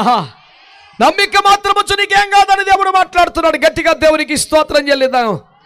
నాకు అత్యంత ప్రియమైన మాట, పోయిన ప్రాణము మరలా వచ్చను గనుక. ప్రాణమే మళ్ళీ వస్తే ఇంకేమాగుద్ది నాయన. దేవునికి స్తోత్రం కలుగును గాక. హల్లెలూయా, హల్లెలూయా. మరియా మార్తా లాజరులు దజ్జాగా కొనబత్తి చేస్తున్న కాలంలో అకస్మాత్తుగా ప్రార్థనలో కూర్చోకుండా మెటీరియల్ ఇచ్చి, సరుకులు ఇచ్చి, కారపూస అన్ని తెచ్చిపెట్టి, టీ కాస్కెట్లు తెచ్చి బయటికి వెళ్ళిపోతున్నాడు లాజరు బాబు. ఎవరు? అకాయ్ ఇంకేం కావాలి చెప్పు. మళ్ళీ బయటికి వెళ్తున్నాను, సెంటర్కి వెళ్తే నేను ఇంతలో వచ్చే రకం కాదు. నేను దిమ్మ మీద కూర్చుంటే ఇక అంతే సగంతాను, నేను కూడా దిమ్మ అయిపోతాను. ఆడికి అది ఏంటో ఎక్కలేసిన కమ్మని ఇల్లు ఉన్న, ఏసీ ఉన్న, ఈ స్టేజీ అంతా టీవీ కొనుక్కున్నా సరే అంతకాడు వచ్చి సెంటర్లో కూర్చున్న దిమ్మ మీద ఈడు చుట్టపోకి పీల్చి, ఈడు చుట్టపోకి పీల్చి, అన్నీ పీల్చి, అన్నీ భరించి, అన్ని బూతులు విని ఎత్తుగా ఇంటికి నిద్రపడ్డది. ఇడికి పోనీ ఇంటి చుట్ట కలిసే రకం కూడా కాదు. అదే ఎందుకురా అంటే, ఏంటో నన్ను సాయంత్రం వెళ్ళి ఆ దిమ్మ మీద కాసి కూర్చోపోతే నాకు అసలు ప్యానం కుదురుంటలా. ఏం తెమ్మరా నీ ప్యానానికి? కమ్మ ఉంది, ఇల్లు ఉంది, నీకు ఏసు రక్తం ఏ క్లాస్. నువ్వు ఇంటి దగ్గర ఉంటే 10 నిమిషాలు ఉంటే నీతో మంచి చెడ్డ మాట్లాడుతున్న కోరుకునే కుటుంబ సభ్యులు తెచ్చారు కదరా కొంపలో. ఇలా రోడ్డు మీద తగలబట్టం దేనికి అంటున్నాను నిన్ను అసలు. నాకు అక్కడేమందంటే అని మా ఇంటికి వచ్చింది అక్కడ ఏంటి చెప్ప పదా నసక్కు. ఏమండి మీతో క్వశ్చన్ చెప్పు తగలడు నసక్కు మట్ట. నాకు చాలా నస అంటే చిరాకు. మరి ఇందాక బాగానే ఎగిలిచ్చా ఒక రోడ్డు మీద కొంపలో కొత్త అక్కడ ఉప్పులో నిప్పులాగా చిట్టపట్లు ఆడుతున్నావేరా. ఆ నవ్వి చచ్చేది ఇక్కడ సావరాదు. ఇక్కడికి వచ్చేపాటు సీరియస్. పిల్లలు బైబిల్ గదిలోకి వెళ్ళిపోయి పుస్తకం పెట్టేసుకోవాలా, తలుపు సార్ దొంగ దొంగ చూడాలా. అలా కూడా ఏమండి భోజనం పెట్టమంటారా అనాలా. బయట మాత్రం ఇటు తాగుబోతాడు, ఇటు సుట్టపేకలోడు, అటు కొంపలు కూర్చోవాడు, యువతలు శాతపోడు వాళ్ళు, ఇంతమంది మధ్యలో కూర్చుని హీ అంటాడు. అక్కడ నీకోసం పడి చచ్చిపోయే కుటుంబ సభ్యుల మధ్యలో అంత సీరియస్. ఏం చేస్తావు అన్నాడు. డాడీ హోంవర్క్లు చేసుకున్నా. చెయ్యి తినగా చెయ్యి చంపేస్తానంతే. మళ్ళీ నీకు నీ వల్ల ఎప్పటికైనా స్వామే కదరా, బతికిత్తను నేను వాడు బలికావు నీ నోటితో. మారు మనసులు బట్టికి స్తోత్రం చెప్పండి. మారిందా మనసు? సెంటర్లో గలుపుతూ మానేసావా? పొద్దుల్లా కష్టపడి 6ంటికి వస్తాడు ఇంటికి, గబ గబ గబ స్నానం చేసి బట్టలు మర్చుకొని మళ్ళీ వెళ్ళిపోతాడు పనికి వెళ్ళినట్టు. సెంటర్లో కూర్చుంటాక పొద్దు నుంచి కష్టపడ్డ ఉల్లు పులిసిపోయింది. ఇంటికాడ ఉండొచ్చు కదరా కాసేపు.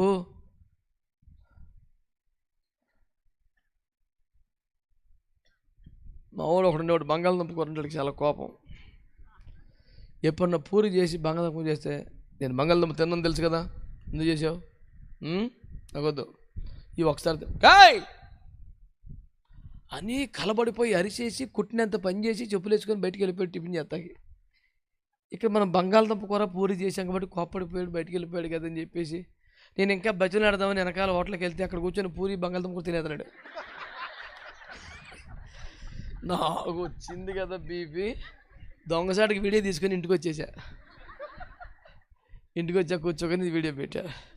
అరే ఎవడు తీశాడు? ఎవడు తీశాడు కాదు, ఎవడు తిన్నాడు అది చెప్పు అంటే. మరి ఆ విధంగా ఏ విధంగా మరి అదే ఒకరు ఇంటికాడ పెట్టారు కదా నాన్న.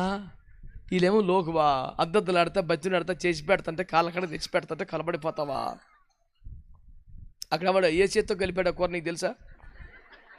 అటు బాధలాడు కొన్ని బోల్డ్ బాధలు పొద్దున్న చిచ్చిపోయిపోయాను నడువులు అక్కొచ్చేసి బయటికి వెళ్ళి చెమట అంతా కూడా కాయలేక అందులోనే బారేశాడు. కూర మంచి రుచిగా ఉందంట. ఎందుకు ఉండదు రుచిగా? ఉప్పు అంత అందులోనే పడితే. ఆయన కష్టం, ఆయన బాధ నీకేం తెలుస్తుంది? అది శుభ్రంగా ఉందా, మంచిగా ఉందా, ఎన్ని కాదు, వేడికి పెడితే కస్టమర్ సాటిస్ఫై అవుతాడు. 10 కాడ 20 రూపాయలు పెడతాడు. ఓ 2 రూపాయలు సరిగా ఉంచుగా పర్లేదు వచ్చా, నన్ను సాటిస్ఫై చేశాడు. 2 రూపీస్ ఈజ్ యువర్ గిఫ్ట్. ఇంటికాడ అసలు మనిషి అగ్గి బరాటకి ముట్టుకుంటే కాలిపోతుంటాడు.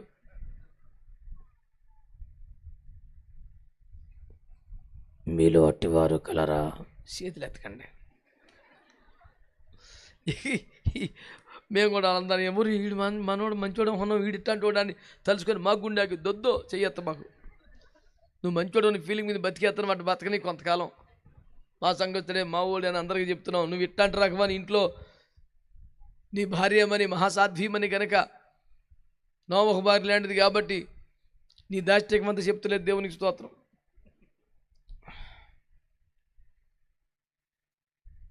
పురుషులందరూ వ్యూహాత్మకమైన మౌనమును పాటించుతున్నారు. మీ దండం పెడితే ఇంట్లో కాస్త మంచిగా మాట్లాడండి, ప్రశాంతంగా ఉండండి, ప్రేమగా పలకరించండి, పిల్లలని దగ్గర తీసుకుంటారు. ఓయ్ అట్టగా ఆ ఇంట్లో వాళ్ళందరూ పారిపోయే దొంగల్లాగా నువ్వు పెద్ద పోలీసు వాళ్ళలాగా ఇంటి గొడవ చేసి ఇంటికి వచ్చి. మారు మనసు పొందిన పురుషోత్తములందరికీ సందేశం అంకితం. స్తోత్రం చెప్పండి. చెప్పారా గట్టిగా? పోయిన ప్రాణము తిరిగి వచ్చను కనుక ఆ ఇంట్లో పండగ వాతావరణం. స్తోత్రం చెప్పు. ఈ లాజరు బాబు బయటికి వెళ్ళిపోతాడు, పద్దాకి ఇంట్లో ఉన్నాడు, అన్ని తెచ్చి పెడతాడు, రోడ్డు మీదకి వెళ్ళిపోతాడు, సెంటర్లోకి వెళ్ళిపోతాడు. మరి ఏ సెంటర్లో ఏ జబ్బు దొంగలు కొందో కానీ మంచి వయసులో పుట్టుకుని చచ్చిపోయాడు. మరి ఏందో మనకేం తెలుసు నాన్న? ఎవడు తగ్గితే వచ్చింది, ఎవడు ముట్టుకుంటే వచ్చింది, ఎవడు అది తినిపిస్తే వచ్చింది, ఏమో వచ్చేసింది వాడికి. ఏ క్లాస్ అయిన వయసులో కాసేపటిగా రోగం అన్నారు, టెంపరేచర్ పెరిగిందన్న రేసులో టెలిగ్రామ్ కొట్టారు, వచ్చేలోపు చచ్చిపోయాడు. సమాధి కూడా అయిపోయింది, 4వ రోజు అయిపోయింది. ఇంట్లో కూర్చొని మెల్లిగా మర్చిపోతారు. ఆడి బట్టలు ఆడి వస్తువులు గట్ట చూస్తే గుర్తు వస్తాడు, తన్ని తగిలెట్టేశారు. ఇక గుర్తు లేకుండా చేసి పడేశారు. ఇంట్లో సున్నాలు పెంచి చేశారు, మంచిగా బ్లీచింగ్ చల్లించారు. ఇక గొడవ లేకుండా ఎక్కడ ఫోటో ఉంటే గుర్తొస్తామో లేడిపోతుంది తమ్ముడా అంటామని చెప్పి అన్నీ తీసేశారు చుట్టాలు. ఆ అనుమానం లేకుండా చేసాక యేసుప్రభు వచ్చాడు. యేసుప్రభు సెంటర్లోకి వచ్చేపాటికి ప్రభా నువ్వు ఇంటికి రావద్దు అని మార్తమ్మ వెళ్ళిపోయింది ఎదురు. ఇంటికి రావద్దు? కేకేసినప్పుడు రాలేదు నువ్వు? అప్పుడప్పుడు విశ్వాసాలు మా మీద కూడా అడుగుతారు, అయ్యగారు కేకేసినప్పుడు రాలేదు, మేము పిలిస్తే రాలేదు. మేమేం ఫీల్ అవ్వం, ఎందుకంటే యేసుప్రభు మీద అలిగారు. మేము ఎంత మా బతికెంత ఎక్కువ ఫీల్ అవ్వం. కేకేత రాలేదు నువ్వు అని చెప్పేసి మంచి సీరియస్ మీద వెళ్ళిపోయి, నువ్వు ఆ దినం ఇక్కడ ఉంటే అత్తమంటే తెచ్చేవాడు కాదు. ఆడు పాత్రకి ఎందుకు రాలేదు, పద్ధతికి సెంటర్కి ఎందుకు వెళ్ళాడు, అజ్జాపదేమా నీవు ఇక్కడ ఉండుంటే ఆడు సావడంటుంది. యేసుప్రభు అంటాడు, ఆడు ప్రార్థనలో ఉండుంటే చచ్చుండేవాడు కాదు అని ఆయన అంటాడు. అట్ట కాదో, నువ్వు కేకేసినప్పుడు వచ్చుంటే చచ్చుండేవాడు కాదు. అసలు కూటమి అది కాదురా. నేను వచ్చినప్పుడల్లా మీ ఇద్దరు పరిచయంలో ఉండేవారు, ప్రార్థనలో అడుగుడు ఉండుంటే ఈ స్థితి వచ్చేది కాదంటే అది చెప్తలేదు వీళ్ళు. నేను ఏలూరులో సిఆర్రెడ్డి కాలేజీలో డిగ్రీ చదువుకునే టైంలో శుక్రవారం సాయంత్రం పూటలో హాస్పిటల్లో జనరల్ వార్డులో పరిచయం చేస్తానని సమర్పించుకున్న దేవుడి దగ్గర మదర్ తెరీసా స్ఫూర్తితో. ఇక ప్రతి శుక్రవారం సాయంత్రం తిన్నగా రూమ్కి వెళ్ళకుండా ఇక ఎట్టగో ఉపవాసమే కదా, హాస్పిటల్లో ప్రార్థన చేసుకుంటూ రోగులకు తిరుగుదాం, ఎవడన్నా ఇబ్బంది పడతాడు, ఏం చేసినా అన్ని రకాల సేవలు చేస్తూ ఉండేవాడిని. అయితే నేను అప్పుడు కనిపెట్టిన ఒక అద్భుతమైన మర్మం ఏంటంటే, పేషెంటు తనను స్వస్థపరచుటకు వైద్యం చేస్తున్న డాక్టర్ గారికి నిజం చెప్తులా. నేను కనుక్కున్న మర్మం అది. ఆడు కక్కుతున్నాడు, రక్తం పడుతుంది, రకరకాలుగా ఉందాడు. పెద్ద డాక్టర్ వచ్చి ఎట్ట ఉందంటే, కొంచెం పానం బాగానే ఉందయ్యా, నన్ను పంపించాయి అన్నాడు. కాదు నీకు ఎట్లా ఉండదు, అరుగుదల బాగానే ఉందయ్యా అని. ఇక్కడ బాగాలేదంటే ఇంకో 2 రోజులు ఉంచుతాడని, ఇంటికి వెళ్ళిపోదామని, సచ్చినా ఇంటికాడ చెట్టు కింద మంచం వేసి చచ్చిపోతాడు, ఇక్కడ బట్టి ఉండకూడదని ఆడి టెన్షను. నేను కనిపెట్టి, లేదయ్యా రాత్రి కక్కున్నాడు, రక్తం పడింది అని చెప్తే, మరి చెప్పచ్చు కట్ట అని తిట్టి దానికి సరిపడా ట్యాబ్లెట్లు మందులు పెడితే బాగుపడేవాడు. నన్ను మెచ్చుకునేవాడు డాక్టర్లో, నువ్వు వారం ఒకసారి వచ్చినా భలే మంచి పని చేస్తున్నావారా బాబు, వీళ్ళు మాకు నిజాలు చెప్పి సవర్ వెళ్తా వచ్చింది పేచి అని. ఇప్పుడు ఎందుకు చెప్పాను తెలిసి ఇదంతా? మనం కూడా పాస్టర్ గారిని ప్రార్థన చేయమంటాం కానీ అసలు మ్యాటర్ చెప్పాం. ఇంట్లో అందరికీ బాగుంటుందయ్యా, మన 4 రోజులు బట్టి అదొక రకంగా ఉంటుందయ్యా, పిల్లడు తేడాగా మాట్లాడుతున్నాడు, రాత్రి తులి పడుతున్నాడు అయ్యా, మంచి మంచి ఎగిరి పడుతున్నాడు అయ్యా, ఇన్ని చెప్తారు కానీ ఏమ్మా ఎక్కడికి వెళ్ళారు, మేము ఆడికి వెళ్ళామయ్యా, ఏడా ఉంటే ఇల్లు చోటికి వెళ్ళారు, అక్కడ తినకూడదు తిన్నారు, ఏదో జరిగింది అది చెప్పరు. పేనం పోయినా ఇక వాళ్ళు ఎట్టకో చెప్పాలని మేము ప్రార్థన చేసుకుంటాం. ప్రభు సమస్య ఏంటో ప్రభు వాళ్ళు చెప్తలేదు తండ్రి, వీళ్ళు చెప్పిన కారణానికి చెప్పని కారణానికి అన్నిటికీ నీకు తెలుసు కనుక నువ్వే బాగు చేసి నెమ్మది తండ్రి, నువ్వు ఆ రోజే వచ్చి ఉంటే బాగుండేది అనేది పెద్దమ్మ. సరే చిన్నమ్మ కూడా అమ్మకే ఉంది, కూటమైపోయింది. ఎక్కడ పెట్టారన్నాడు, ఎక్కడో పెట్టామలే ఇంకెందుకు, ఇప్పుడే మర్చిపోతున్నాం మెల్లిమెల్లిగా. ఎక్కడ పెట్టారు పత్తి తీసుకెళ్ళు, సమాధులకి తీసుకెళ్ళి పెద్ద రాయబోలే తీసాను. వద్దు వద్దో చెప్తున్నాను మర్యాదగా, నేను పెద్ద పిల్లలు ఇంట్లో అన్ని పెంచుకొచ్చింది నేను నా చేతితోనే సమాధి చేసే. ఇక మాట్లాడబాకు నువ్వు. అమ్మ తర్వాత అమ్మలా పెంచానని నా చేతులతో మట్టి వేయించేవాడికి. ఇక మళ్ళీ వాడు పర్లేదు బిడ్డ, చనిపోయినా బ్రతుకుతారు, నేను కదా పునరుత్థాన జీవాన్ని నేను బ్రతికిస్తాను, నా ఇందు విశ్వాసం చూడు, చనిపోయినా మళ్ళీ బతికిస్తానని, నీకేం కాదు, పునరుత్థానం నేనే, జీవము నేనే అంటే ఇవన్నీ వద్దు. ఇప్పుడు రాయి తింటే కుళ్ళు కంపు పురుగులు వస్తాయి, నేను చూడలేను. మా తమ్ముని అట్లా పడుకుని ఉంటే నేను చూడలేకపోయాను. ఆ ముక్కులోంచి పురుగులు వస్తాయి, నేను చూడలేను. పురుగులు ఎందుకు వస్తాయి రా, కుళ్ళు వస్తాయి, కంపు, జీవం మళ్ళీ వద్దని చెప్తున్నానా. సరే యేసయ్య దుఃఖపడ్డాడు, బాధపడ్డాడు, రాయి పొరలించబడ్డాడు, లాజరు బయటికి రా అనొక్క పిలుపుతో చనిపోయినవాడు. ఆమేనండి. కాళ్ళు చేతులు ప్రేత వస్త్రములతో కట్టబడిన వాడై వెలుపలికి వచ్చెను. నేను ఆ చోటుకి వెళ్ళినప్పుడు ఈ వచ్చిన గుర్తు చేసుకున్నాను. లాజరు సమాధి దగ్గర అది ఏకంగా అండర్ గ్రౌండ్లోకి దిగినట్టు ఒక 10-15 మెట్లు ఇట్లా ఎల్ షేప్లో దిగి లోపలికి వెళ్ళాలా, ఎక్కడో ఉండిద్ది అది. మంచి ఆరోగ్యవంతునిగా యాక్షన్స్ వేసుకొని నేను వస్తాకే ఇబ్బంది పడ్డా మెట్లు మేంచి. వీడు చచ్చిపోయినాడు, కాళ్ళు చేతులు కట్టేసి ఎట్టో వచ్చాడు అసలు వీడు. ఏ క్లాస్ అయినా కాళ్ళు చేతులు నుండి మంచి యాక్షన్ బూట్లు వేసుకొని కూడా వస్తాక తిప్పలు పడితే నేను. అప్పుడు నాకు అర్థమైంది, లాజరు బయటికి రాలా, ప్రభువే రప్పించాడంతే. ఎందుకంటే కాళ్ళు చేతులు కట్లని విప్పేసి ఉంటే అతను వచ్చాడంటే, అది బయటకు వచ్చి నుంచున్నా కూడా కాళ్ళు చేతులు కట్లు ఉన్నాయండి, అసలు వచ్చే స్కోప్ లేదు అక్కడ. నేను అంటున్నాను, ఒక మాట వినండి, ఆ రాయి తీస్తే కుళ్ళు కంపొస్తుంది అన్నారు, ఆ రాయి తీస్తే పురుగులు కనపడతాయి అన్నారు, ఆ రాయి తీస్తే ఎవరు నిలవలేవు ఇక్కడ అన్నారు. కానీ ఆ రాయి ప్రభు తీయించాడు, పురుగులు రాలా, కుళ్ళు కంపు రాలా. వాళ్ళ ప్రియమైన తమ్ముడు సజీవంగా ఆరోగ్యవంతులు లేచి బయటకు వచ్చాడు. గట్టిగా చప్పట్లు కూడా స్తోత్రం చెల్లింది. మా ఆశలు విఫలమైపోయాయి, మేము నాశనమైపోయాం, ఎండిన ఎముకలమైపోయాం, ఇక మాకు బతుకు లేదు, భవిష్యత్తు లేదని బాధపరచుకోని ఎవరైనా సరే ఈ రాత్రి ప్రభు యేసుక్రీస్తు మాట్లాడుతున్నారు, నేను మీ సమాధులు తెరిపించేదను, మిమ్మల్ని బయటికి రప్పించేదను. అంటే అర్థం ఏమిటి? మీరు ఆశలు కోల్పోయారు, ఆనందాలు కోల్పోయారు, ఆరోగ్యాలు కోల్పోయారు, ఆర్థికాన్ని కోల్పోయారు, నేను కోల్పోయిన దాన్ని తిరిగి రప్పిస్తాను. పోయిన ప్రాణమతను లోనికి మనలో తిరిగి వచ్చును గనుక లేచి సజీవుడై. ఎక్కడ కుళ్ళు కంపొస్తుంది అనుకున్నావో, ఎక్కడ పురుగులు కనపడతాయి అనుకున్నావో, ఎక్కడ దుర్గంధం అనుకున్నావో, అక్కడ సమృద్ధి జీవాన్ని రప్పించిన తండ్రికి చేతులెత్తి స్తోత్రం చెప్పండి. హల్లెలూయా.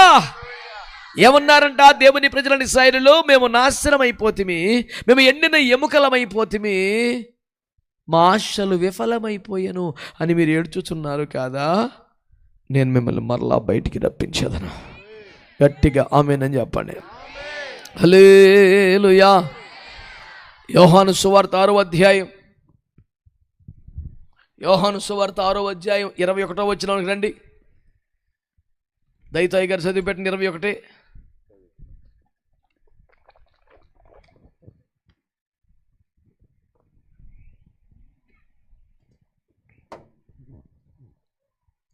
ఆయన దోణి మీద ఎక్కించుకొనుటకు వారు ఇష్టపడిరి. వారు ఆయనను దోణి మీద ఎక్కించుకొనుటకు వారు ఇష్టపడిరి. వెంటనే ఆ దోణి, అబ్బబ్బబ్బబ్బబ్బ, చెవుల్లో అమృతం పోసినట్టుంది యేసు రక్తం ఇచ్చేయి. వెంటనే ఆ దోణి వారు వెళ్ళుచున్న ప్రదేశమునకు చేరెను. మంచిగా ఆమేన్ అనండి ఒకసారి. నా మాటలో చెప్పాలంటే కోరిన రేవుకు చేరిపోయింది. స్తోత్రం చెప్పండి.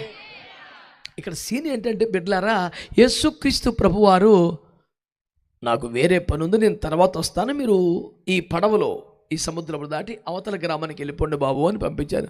నీవులోని ప్రయాణం వల్ల కాదు ప్రభు, నువ్వు రావాల్సిందే అన్నారు. నేను వస్తానులే పదా అని ప్రభు పంపించారు. వీళ్ళు అవిశ్వాసమే గెలిచినట్టుంది. యేసు రక్తం వేయించే సకంలోకి వెళ్ళేపాటికి ఉరుము మెరుపులేని తుఫాను వచ్చి పడిపోయింది. యేసు రక్తం వేయించే నేను అంటానే ఉన్నాను రా, వద్దురా అని వచ్చేసింది నాయన అని. చిరిగిపోతున్న తెరచాప నిలబెట్టే ప్రయత్నం చేస్తే వీళ్ళే ఎగిరి అందులో పడేలా ఉన్నారు కనుక ప్రయత్నం ఆగిపోయింది. నీళ్ళన్నీ వచ్చి పడవలో పడిపోతున్నాయి, ఎత్తిపోస్తున్నారు. తెరసాప నిలపలేరు, మళ్ళా తయారు చేయలేరు. నీళ్లు మళ్ళీ తోడిపోస్తున్నా అవ్వటం లేదు. ఇక మునిగిపోతే తప్ప బ్రతుకుతామన్న ఆశలు లేని భయంకరమైన తుఫాను వేళ తనను మృంగ గోరుచు మీది కొరుకు వచ్చుచున్న అలలో ఒక్కొక్క దాన్ని త్రొక్కుతూ యేసు ప్రభు పడవ దగ్గరికి వస్తూ ఉన్నాడు. ప్రభును చూశారు. చూసుకొని అక్కడ రాసిన మాట, వారు ఆయనను ధోనిలో ఎక్కించుకుంటకు ఇష్టపడేది. అయ్యా, కులం మారటం, మతం మారటం ఇవన్నీ ఒట్టి సుత్తి మాటలండి. కులం మారే పని కాదు. కులం అంటే ఒక మోసం, మతం అంటే ఒక మానవ ప్రయత్నం. ఇవేవి క్లిక్ వేసి వచ్చినాయి కాదు. ఏది మారినా ఒకటే, దేవునికి స్తోత్రం. శ్రద్ధగా నా మాట వినండి. ఇప్పుడు వేరే దేశం వెళ్ళాలంటే విమానం ఎక్కాలి. ఆ పాట భలే వైరల్. నేను కూడా నాకు వృతా భక్తిలాగా నేను కూడా సాధ్యమంత వైరల్ చేశాను దాన్ని. అమెరికా వెళ్ళాలంటే అదిగో నాకు విపరీతంగా నచ్చేసింది. అరే ఎంత సింపుల్గా, ఎంత అద్భుతంగా చెప్పారు. ఆ సీజన్ అంతట్లో నాను సాధ్యమైనంత మాటగా ఆ పాటను ప్రమోట్ చేయడిపోయినా సరే నాకు ఏదైనా నచ్చితే అంతే కేసు రక్తం చేయ. అందులో ఎంత తేటగా సింపుల్గా చెప్పింది ఏంటంటే, మనం ఆర్టీసీ కాంప్లెక్స్కి వెళ్ళాం, విజయవాడ పండిట్ నెహ్రూ బస్ స్టేషన్కి వెళ్ళాం. ఒక్కసారి 100 బస్సులు ఉన్నాయి. ఏ బస్సు ఎక్కితే అమెరికా వెళ్తాం?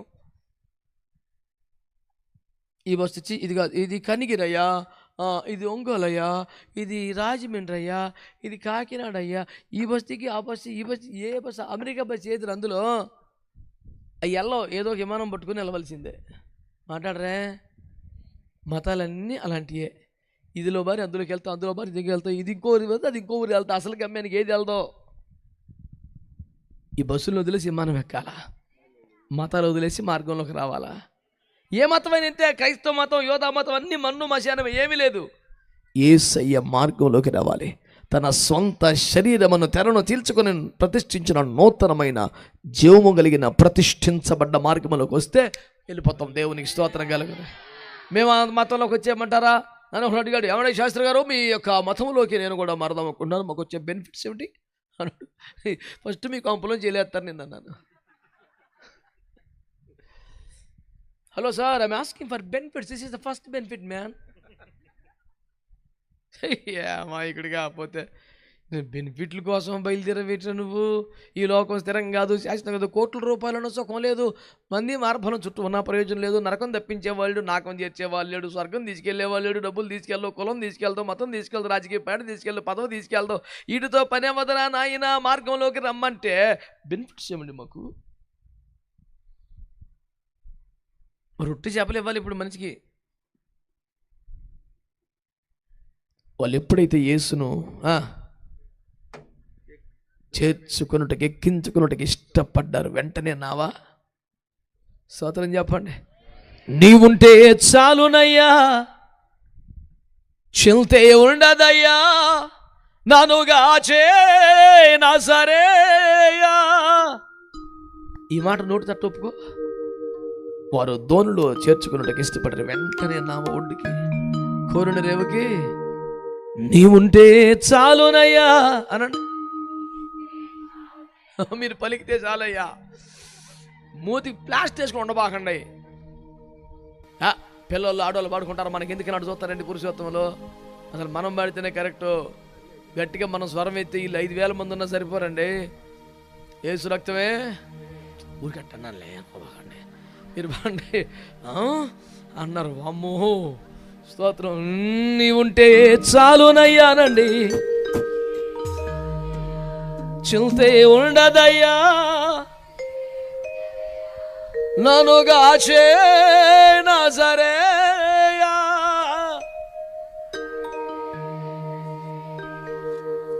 పాట పాటలాగా ఉండాలి, మాట మాటలాగా ఉండాలి. చిట్టు చిలకమ్మ అమ్మ కొట్టిందా, తోటకి వెళ్ళాం అనుకో, చిట్టే చిలకమ్మ అనాలి. శబ్దాంతం అది. ఓ అప్పచెప్పేత్త కుదరదు, రాగం తాళం తగలబడిందిగా. నీవుంటే చాలునయ్యా, నన్నుగా నా సరేయా. నీవుంటే చాలునయ్యా, చింతే ఉండదయ్యా, నన్నుగా నా సరేయా. అయ్యరించిన నావలో నీవు యేసయ్యా, తోడు నావలో నీవుండు యేసయ్యా, నీవే తోడు నీడగా. నీవుంటే చాలునయ్యా, ఉండదయ్యా నన్ను గాచే నజరేయా. నీవుంటే చాలునయ్యా, చింతే ఉండదయ్యా.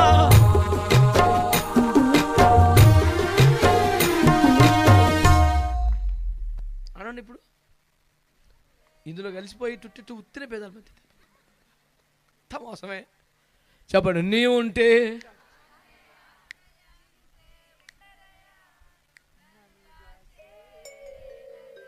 ఏంది నువ్వు ఎవరితో కలవా? అందరూ చెప్పే రకాలు చెప్తున్నావు ఏంది? తప్ప మా సంఘం అంటే ఐక్యమత్యం సహవాసం ఉండాలి.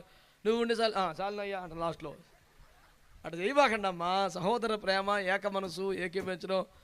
కలవ ఏంది అసలు ఎవరితోనూ? బల్లెట్ట పాలు పొందుతావు. దేవునికి స్తోత్రం. నీ ఉంటే చాలునయ్యా, ఉండదయ్యా నన్ను గాచే నజరేయా. నీ ఉంటే చాలునయ్యా, చింతే ఉండదయ్యా నన్ను గాచే నజరేయా.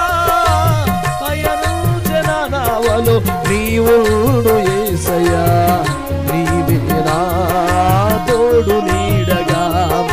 పయనించే నా నావలో నీవుండు యేసయ్యా, నీవే నా తోడు నీడగా. నీవుంటే చాలునయ్యా, చింతే ఉండదయ్యా నన్ను గాచే నజరేయా. పర్వమిసరి నీవుంటే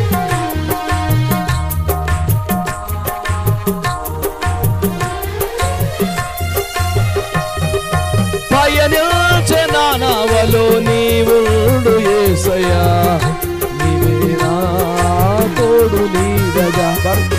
పయనించే నా నావలో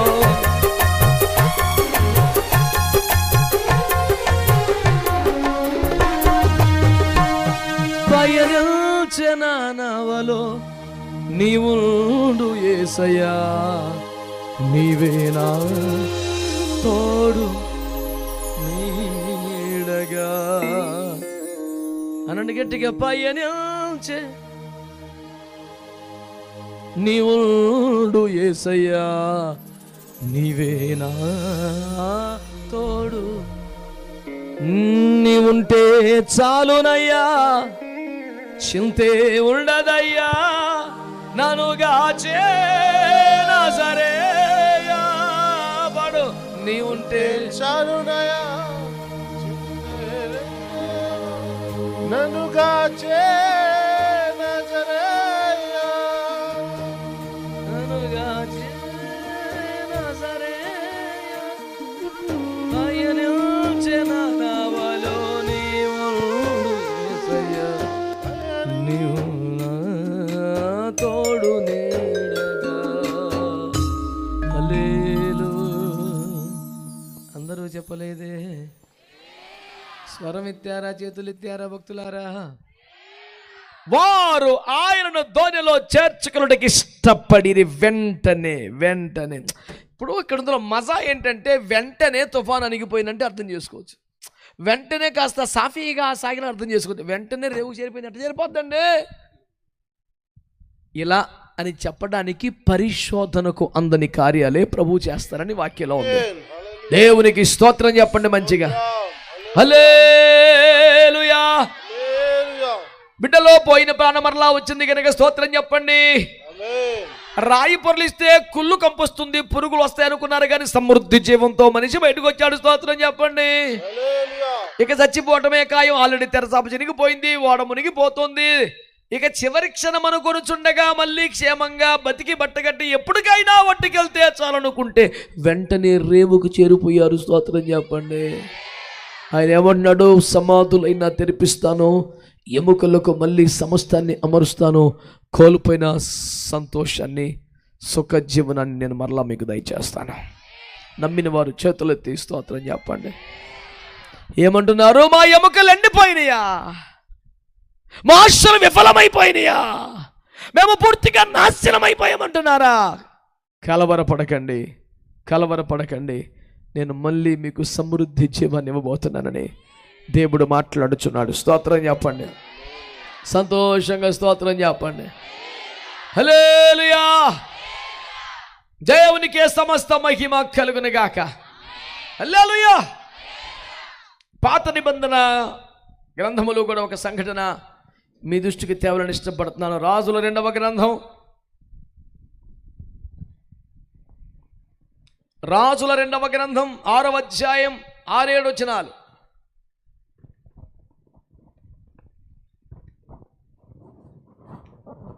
ఆ దైవజనుడు అదెక్కడ పడినని అడిగాను. 6:6 అంతే, అది అంతే. వారు అతనికి ఆ స్థలమును చూపింపగా అతడు కొమ్మ ఒకటి నరికి నేలలో వేయగా గొడ్డలి తేలెను. గట్టిగా చేతులెత్తి స్తోత్రం చెబుదాం. హల్లెలూయా. దేవుని ప్రజలారా, ఈ మాట వింటున్నారు, తలలపైకెత్తిన ముఖం చూస్తూ ఈ మాటలు వినండి బిడ్డలారా. నీకు ఇంకా 2 రాజులు 6 దొరకలేదు, గొట్టలు దొరికేసింది ఎక్కడ? ఇంత మైకి వేది అట్రా నాయన, దేవునికి ఇంకా ఆ పేజీ దొరకలేదా? స్తోత్రం, హల్లెలూయా చెప్పు బిడ్డలారా. ఈ సంగతులు మంచిగా వినండి, చక్కని మాట ప్రభుని జ్ఞాపకం చేస్తున్నారు. ఎవడు తెలుసునా? ఎవడోయ్?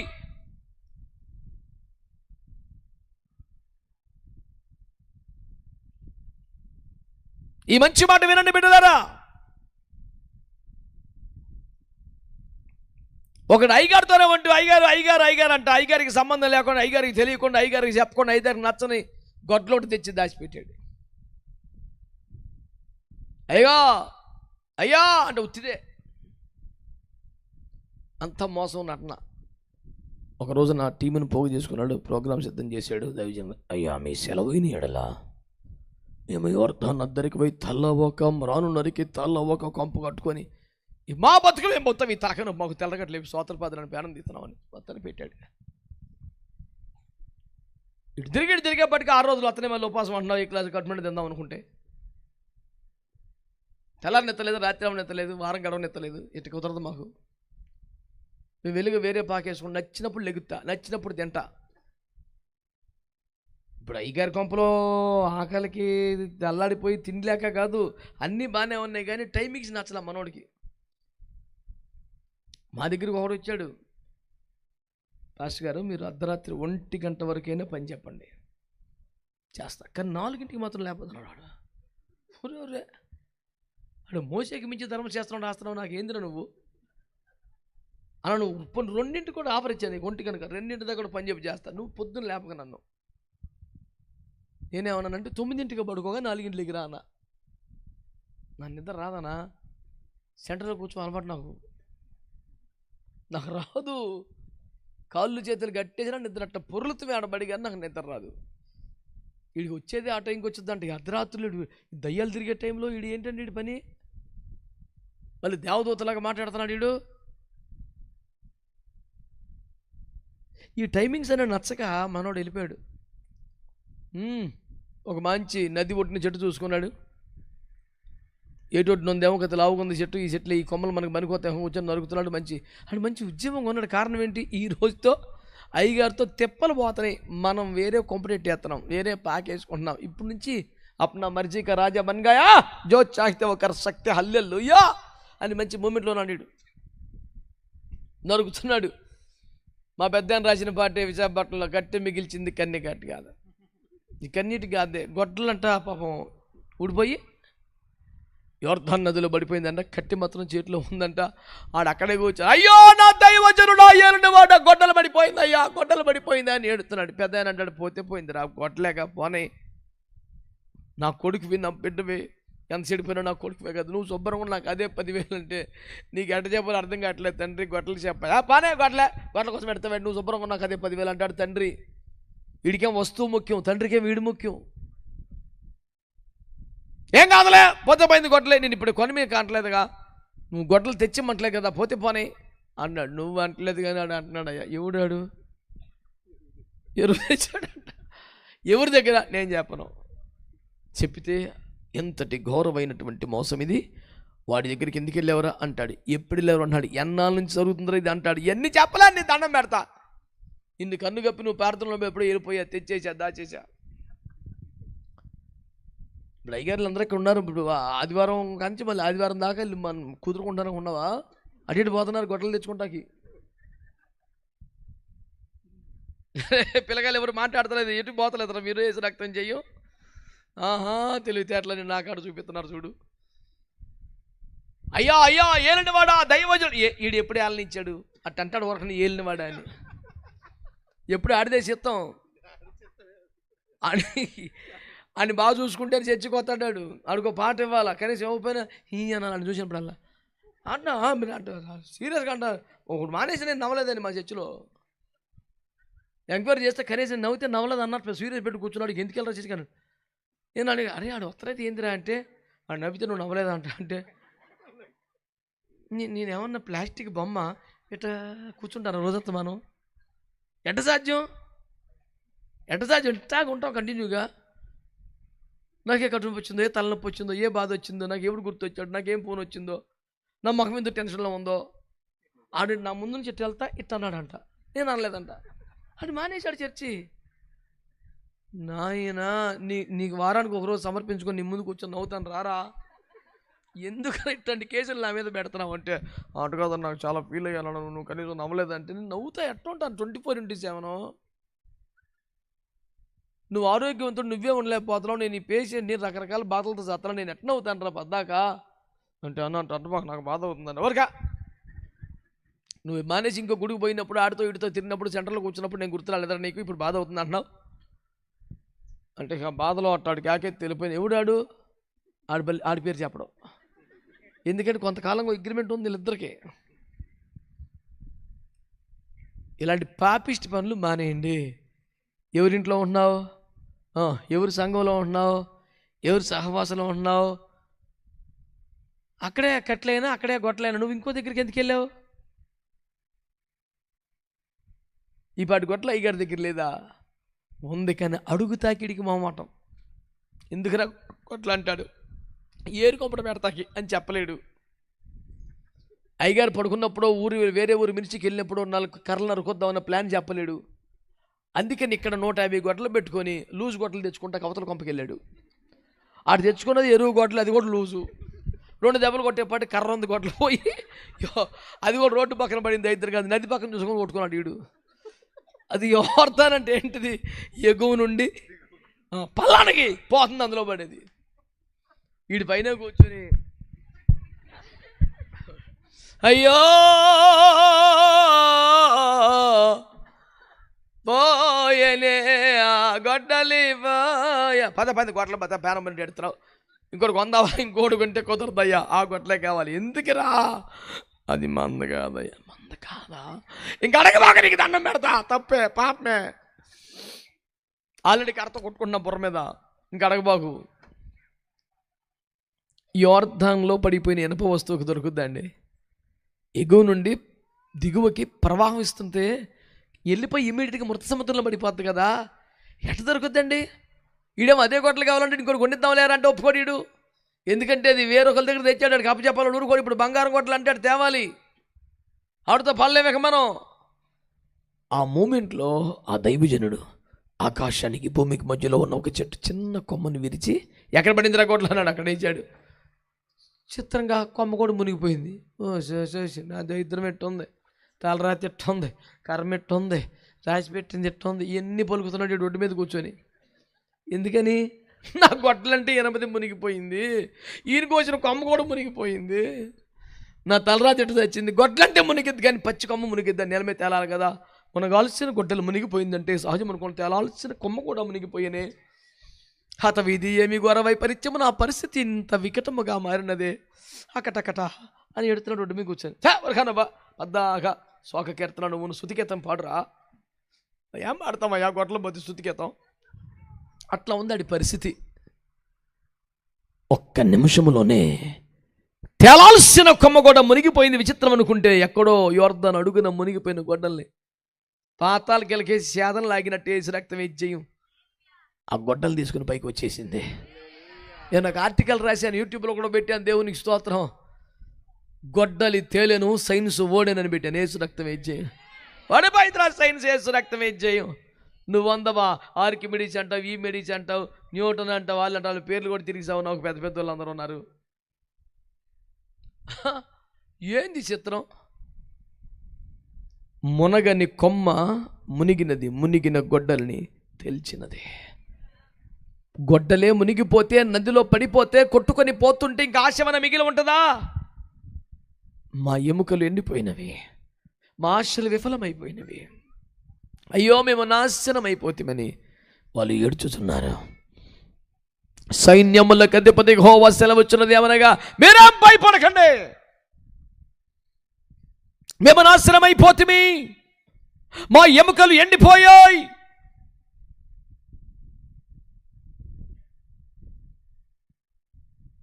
మేము పూర్తిగా ఆశలు విఫలమైపోయాయి అని మీరు బాధపడకండి. నేను మరలా వాటిని తెరిపించేదను, మీకు మరలా మాంసము, చర్మము, నరములు కప్పి మిమ్మల్ని సమృద్ధి జీవంతో నిలబెడతారని దేవుడు వాగ్దానం చేశాడు. యొర్దానులో మునిగిపోయిన గొడ్డలు కూడా మరలా పైకి వచ్చింది. సంతోష జీవనం తిరిగి ప్రారంభమైపోయింది. చేతులెత్తి దేవునికి స్తోత్రాలు చెల్లిస్తారా?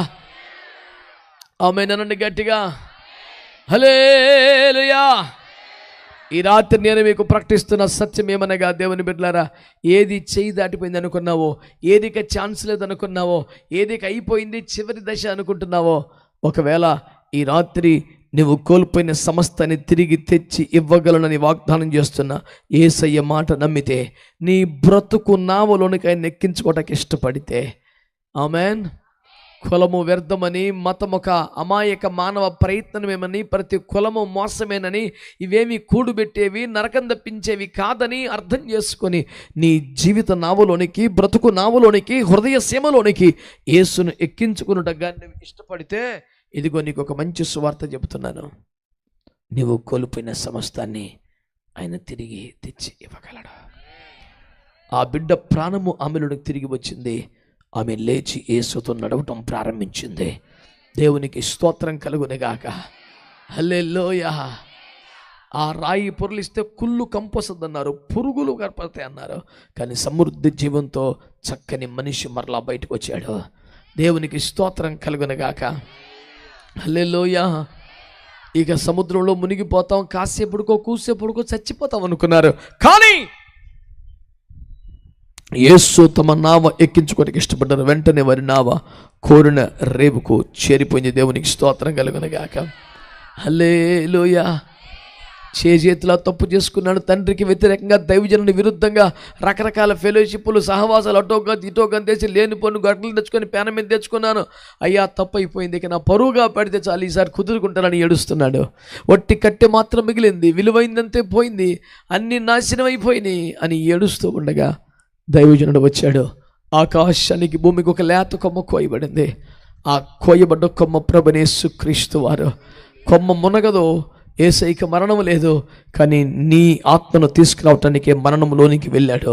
నువ్వు కోల్పోయిన సమస్తాన్ని తిరిగి బయటికి తెచ్చాడు. నీకు సమృద్ధి జీవంతో నీ చేతుల్లో పెడుతున్నాడు. ఈ రాత్రి ప్రభు మాట వింటున్నావా? ఇదే కార్యం నీ జీవితంలో కూడా చేయటానికి యేసయ్య సిద్ధంగా ఉన్నాడు. గట్టిగా ఆమేన్ అనండి. ఏం చేయాలి? డబ్బులు ఇవ్వాలా? మరి కులం మారాలా? మతం మారాలా? ఏం చేయాలి? ఏం చేయకల్లా నీ దోణిలో ఎక్కించుకున్నట్టుకు ఇష్టపడాలి. వద్దంటుంటే వినలేదు, చెప్పితే వినలేదు, లోబడలేదు, దేవుని మీద తిరుగుబాటు చేసి సనిగారు. ఎడారులో తాపకరమైన సర్పములు వచ్చాయి, కాటు వేశాయి, చచ్చిపోయారు. అప్పుడు దేవుడు మాట్లాడుతున్నాడు. ఏ పాము కరిసిందో అలాంటి పాముతో ఆకారంతో ఒక ఇత్తడిగా తయారు చేసి పైకెత్తమన్నాడు. పైకెత్తి ఆ ఇత్తడి సర్పాన్ని చూస్తున్న వాళ్ళు బ్రతుకుతున్నారు. ఏమిటయ్యా ఇదంటే, ఏ పాపం కాటుకు బలయ్యారో ఆ పాపం కాటుకే ఆ పాపాన్ని మేదేసుకొని యేసు చనిపోబోతున్నాడు. ఈ సర్పం పైకెత్తినట్టుగా ఆయన శిలువ మీద వేలాడదీస్తారు. ఆయన వైపు చూస్తే మీరందరూ బతికిపోతారని చెప్పాడు. దేవునికి స్తోత్రం కలుగునుగాక. కొరింథీ పత్రిక 1:18 దేవుడు మాట్లాడుతున్నాడు. సిలువను గురించిన వార్త రక్షింపబడుతున్న మనకు దేవుని శక్తి. గట్టిగా స్తోత్రం చెప్పండి, గట్టిగా హల్లెలూయా. శిలువ మీద కరడు కట్టిన దొంగ వేలాడుతున్నాడు. వాడు కూడా రకరకాలుగానే ఇద్దరు దొంగలు చెరొక వైపు వాళ్ళు కూడా అలాగే ఇద్దరు కూడా చెరొక దొంగ నువ్వు దేవుడు అయితే దిగి రావచ్చుగా, మమ్మల్ని రక్షించవచ్చుగా అంటూ చాలా ఎగతాళిగా మాట్లాడారు. ఈలోపు తనను పొడిచి మొక్కను ఉమ్మేసి దారుణంగా బాధ పెడుతున్నటువంటి వారిని కూడా క్షమించమని యేసు ప్రార్థన చేస్తుంటే ఆ కలువరి సిలువ పరమ ప్రేమను చూసి కరిగిపోయి, ఇది నరమానవుడికి సాధ్యం కాదు, ఇది దేవునికే సాధ్యం, ఈయన దేవుడని అర్థమై ఆయన వైపు తిరిగి మారు మనసు పొంది పరలోక రాజ్య ప్రవేశానికి అర్హత సంపాదించుకున్నాడు. చేతులెత్తి మంచి స్తోత్రం చెప్పండి. ఒక దైవజనుడు రాశారు, మాసిలామణి గారు రాశారు, కాలేబ్ గారు రాశారు. ఆ సందర్భం మీద జైల్లో తీసుకెళ్ళి మమ్మల్ని చిత్తగా బతక కొడితే, ఎన్ని లాఠీలు ఇరిగినా ఎన్ని చేసినా మా బుద్ధి మారలా, మా మనసు మారలేదు. సిలువ వైపు చూడగానే మేము మారిపోయామని సాక్ష్యం చెప్పారు. దేవునికి స్తోత్రం కలుగునగాక. హల్లెలూయా. నిన్ను చూడగానే మారే నా మనసు, ఎన్న తరమా ఓ సిలువ మీది యేసు. చూస్తేనే ఎన్ని చట్టాలు, ఎన్ని కేసులు, ఎన్ని స్టేషన్లు, ఎన్ని లాఠీలు, ఎన్ని మమ్మల్ని మార్చలేకపోయినాయి. నీ వైపు చూడగానే మా పరిస్థితులు మారిపోయినాయని వాళ్ళు సాక్ష్యం ఇస్తున్నారు. ఈ రాత్రి మళ్ళీ చెప్తున్నాను, కులాలు మారటం కాదు, మతాలు మారటం కాదు, నీ వైపు చూస్తున్న దేవుడు నిన్ను ప్రేమతో పిలుస్తున్నాడు. ఈ పూట అర్థం చేసుకో, నీ మనసు మార్చుకుంటే చాలు. ఆమెన్. నువ్వు ఆయన వైపు చూస్తే చాలు. ఆమెన్. ఆయనను నీ జీవితం నావలోనికి చేర్చుకుంటే చాలు. వెంటనే వెంటనే నీ జీవితంలో కోల్పోయిన సమస్తాన్ని తిరిగి తెచ్చివ్వగలవారు. నమ్మిన వారు తలలు వంచి కళ్ళు మూసుకోండి, ప్రార్థన చేద్దాం. ప్రభు కృపలో దేవుని సన్నిధిలో ఈ మాట ప్రభువుని అడిగి మనం దేవుని సహాయాన్ని పొందుకుందాం. దేవునికి స్తోత్రం కలుగునగాక. హల్లెలూయా, హల్లెలూయా, హల్లెలూయా. మేము నాశనమైపోయాం, మా ఆశలు విఫలమైపోయాయి, మా ఎముకలు ఎండిపోయాయి, ఇంక మాకు బ్రతుకు లేదని చాలా భయంకరంగా బాధపడుతున్న ప్రజలారా, మీరు కోల్పోయిన సమస్తాన్ని మీకు తిరిగి తెచ్చి ఇవ్వడానికి నా దేవుడు సిద్ధంగా ఉన్నాడు. నా దేవుడు సిద్ధంగా ఉన్నాడు. అందరూ కళ్ళు మూసుకుందామా? కళ్ళు మూసుకుందామా? చేతులు పైకెత్తి ఒక్కసారి ప్రార్థన చేయండి. ప్రభువా, నిజమే కొన్ని విషయాల్లో మేము ఎండిపోయినట్లుగా ఉన్నాం. మా బిడ్డల రక్షణ విషయంలో, మా బిడ్డల మార్పు విషయంలో, మా స్వజనుల విషయంలో, మా ఆరోగ్యాల విషయంలో, మా వ్యవసాయాల విషయంలో, మా ఆత్మీయ జీవితాల విషయంలో మేము ఎండిన ఎముకల్లాగా అయిపోయాం. మేము ఎండిన ఎముకల్లాగా అయిపోయాం. మా గొడ్డలి జారిపోయింది, మా తెరచాప చిరిగిపోయింది, మా దోణె మునిగిపోయేలా ఉంది. ఇక మాకు హోప్స్ లేవు నాయనా. దేవుని సన్నిధిలో నోరు తెరిచి కన్నీరు గార్చి ప్రార్థన చేయి. ప్రార్థన చేయండి, ప్రార్థన చేయండి. చాలామంది చేతులు ఎత్తారు కానీ స్వరం ఎత్తడం లేదు. ఇది అమూల్యమైన అవకాశం, ఇది అమూల్యమైన అవకాశం. నువ్వేమి కులం మారక్కర్లా, మతం మారక్కర్లా, డబ్బులు కట్టక్కర్లా. ఆయనను మీ దోణిలో చేర్చుకుంటే చాలు. వెంటనే నావ కోరిన రేవుకు చేరిపోతున్న దేవుని వాక్యం తెలియజేస్తుంది. హల్లెలూయా, హల్లెలూయా. బిడ్డ చనిపోయిందని అందరూ వదిలేయమంటున్నారు. ప్రభువుని కాదు, నమ్మిక మాత్రం ఉంచమన్నాడు. నమ్మిక ఉంచితే పోయిన ప్రాణమే తిరిగి వచ్చేసింది. దేవునికి స్తోత్రం కలుగునుగాక. హల్లెలూయా. ఇక వద్దులన్నీ మర్చిపోతాం. రాయి తెరవద్దన్నారు, తెరిస్తే కుళ్ళు కంపన్నారు, పురుగులు కనపడతారు. కాదు, సమృద్ధి జీవాన్ని యేసు ప్రభువు క్షేమంగా తీసుకొచ్చారు. నువ్వు భయపడుతున్నావు కానీ, నీ పరిస్థితులు బట్టి దిగులు పడుతున్నావు కానీ, యేసుని జీవితంలోకి రమ్మని ఆహ్వానించు. ఆయన చెప్పినట్టుగా అడ్డుబండను రాయిని తీసివేయి, ఆ వ్యసనం తీసివేయి, ఆ పాపం తీసివేయి. నీ జీవితంలో అద్భుతము చేయడానికి యేసు సిద్ధంగా ఉన్నాడు. నాశనం అయిపోయామనుకుంటున్నావు లేదా? నిన్ను పైకి లేపడానికి దేవుడు సిద్ధంగా ఉన్నాడు. స్వరం ఎత్తిన వారులారా ప్రార్థన చేయండి, ప్రార్థన చేయండి, ప్రార్థన చేయండి, ప్రార్థన చేయండి, మధురముగా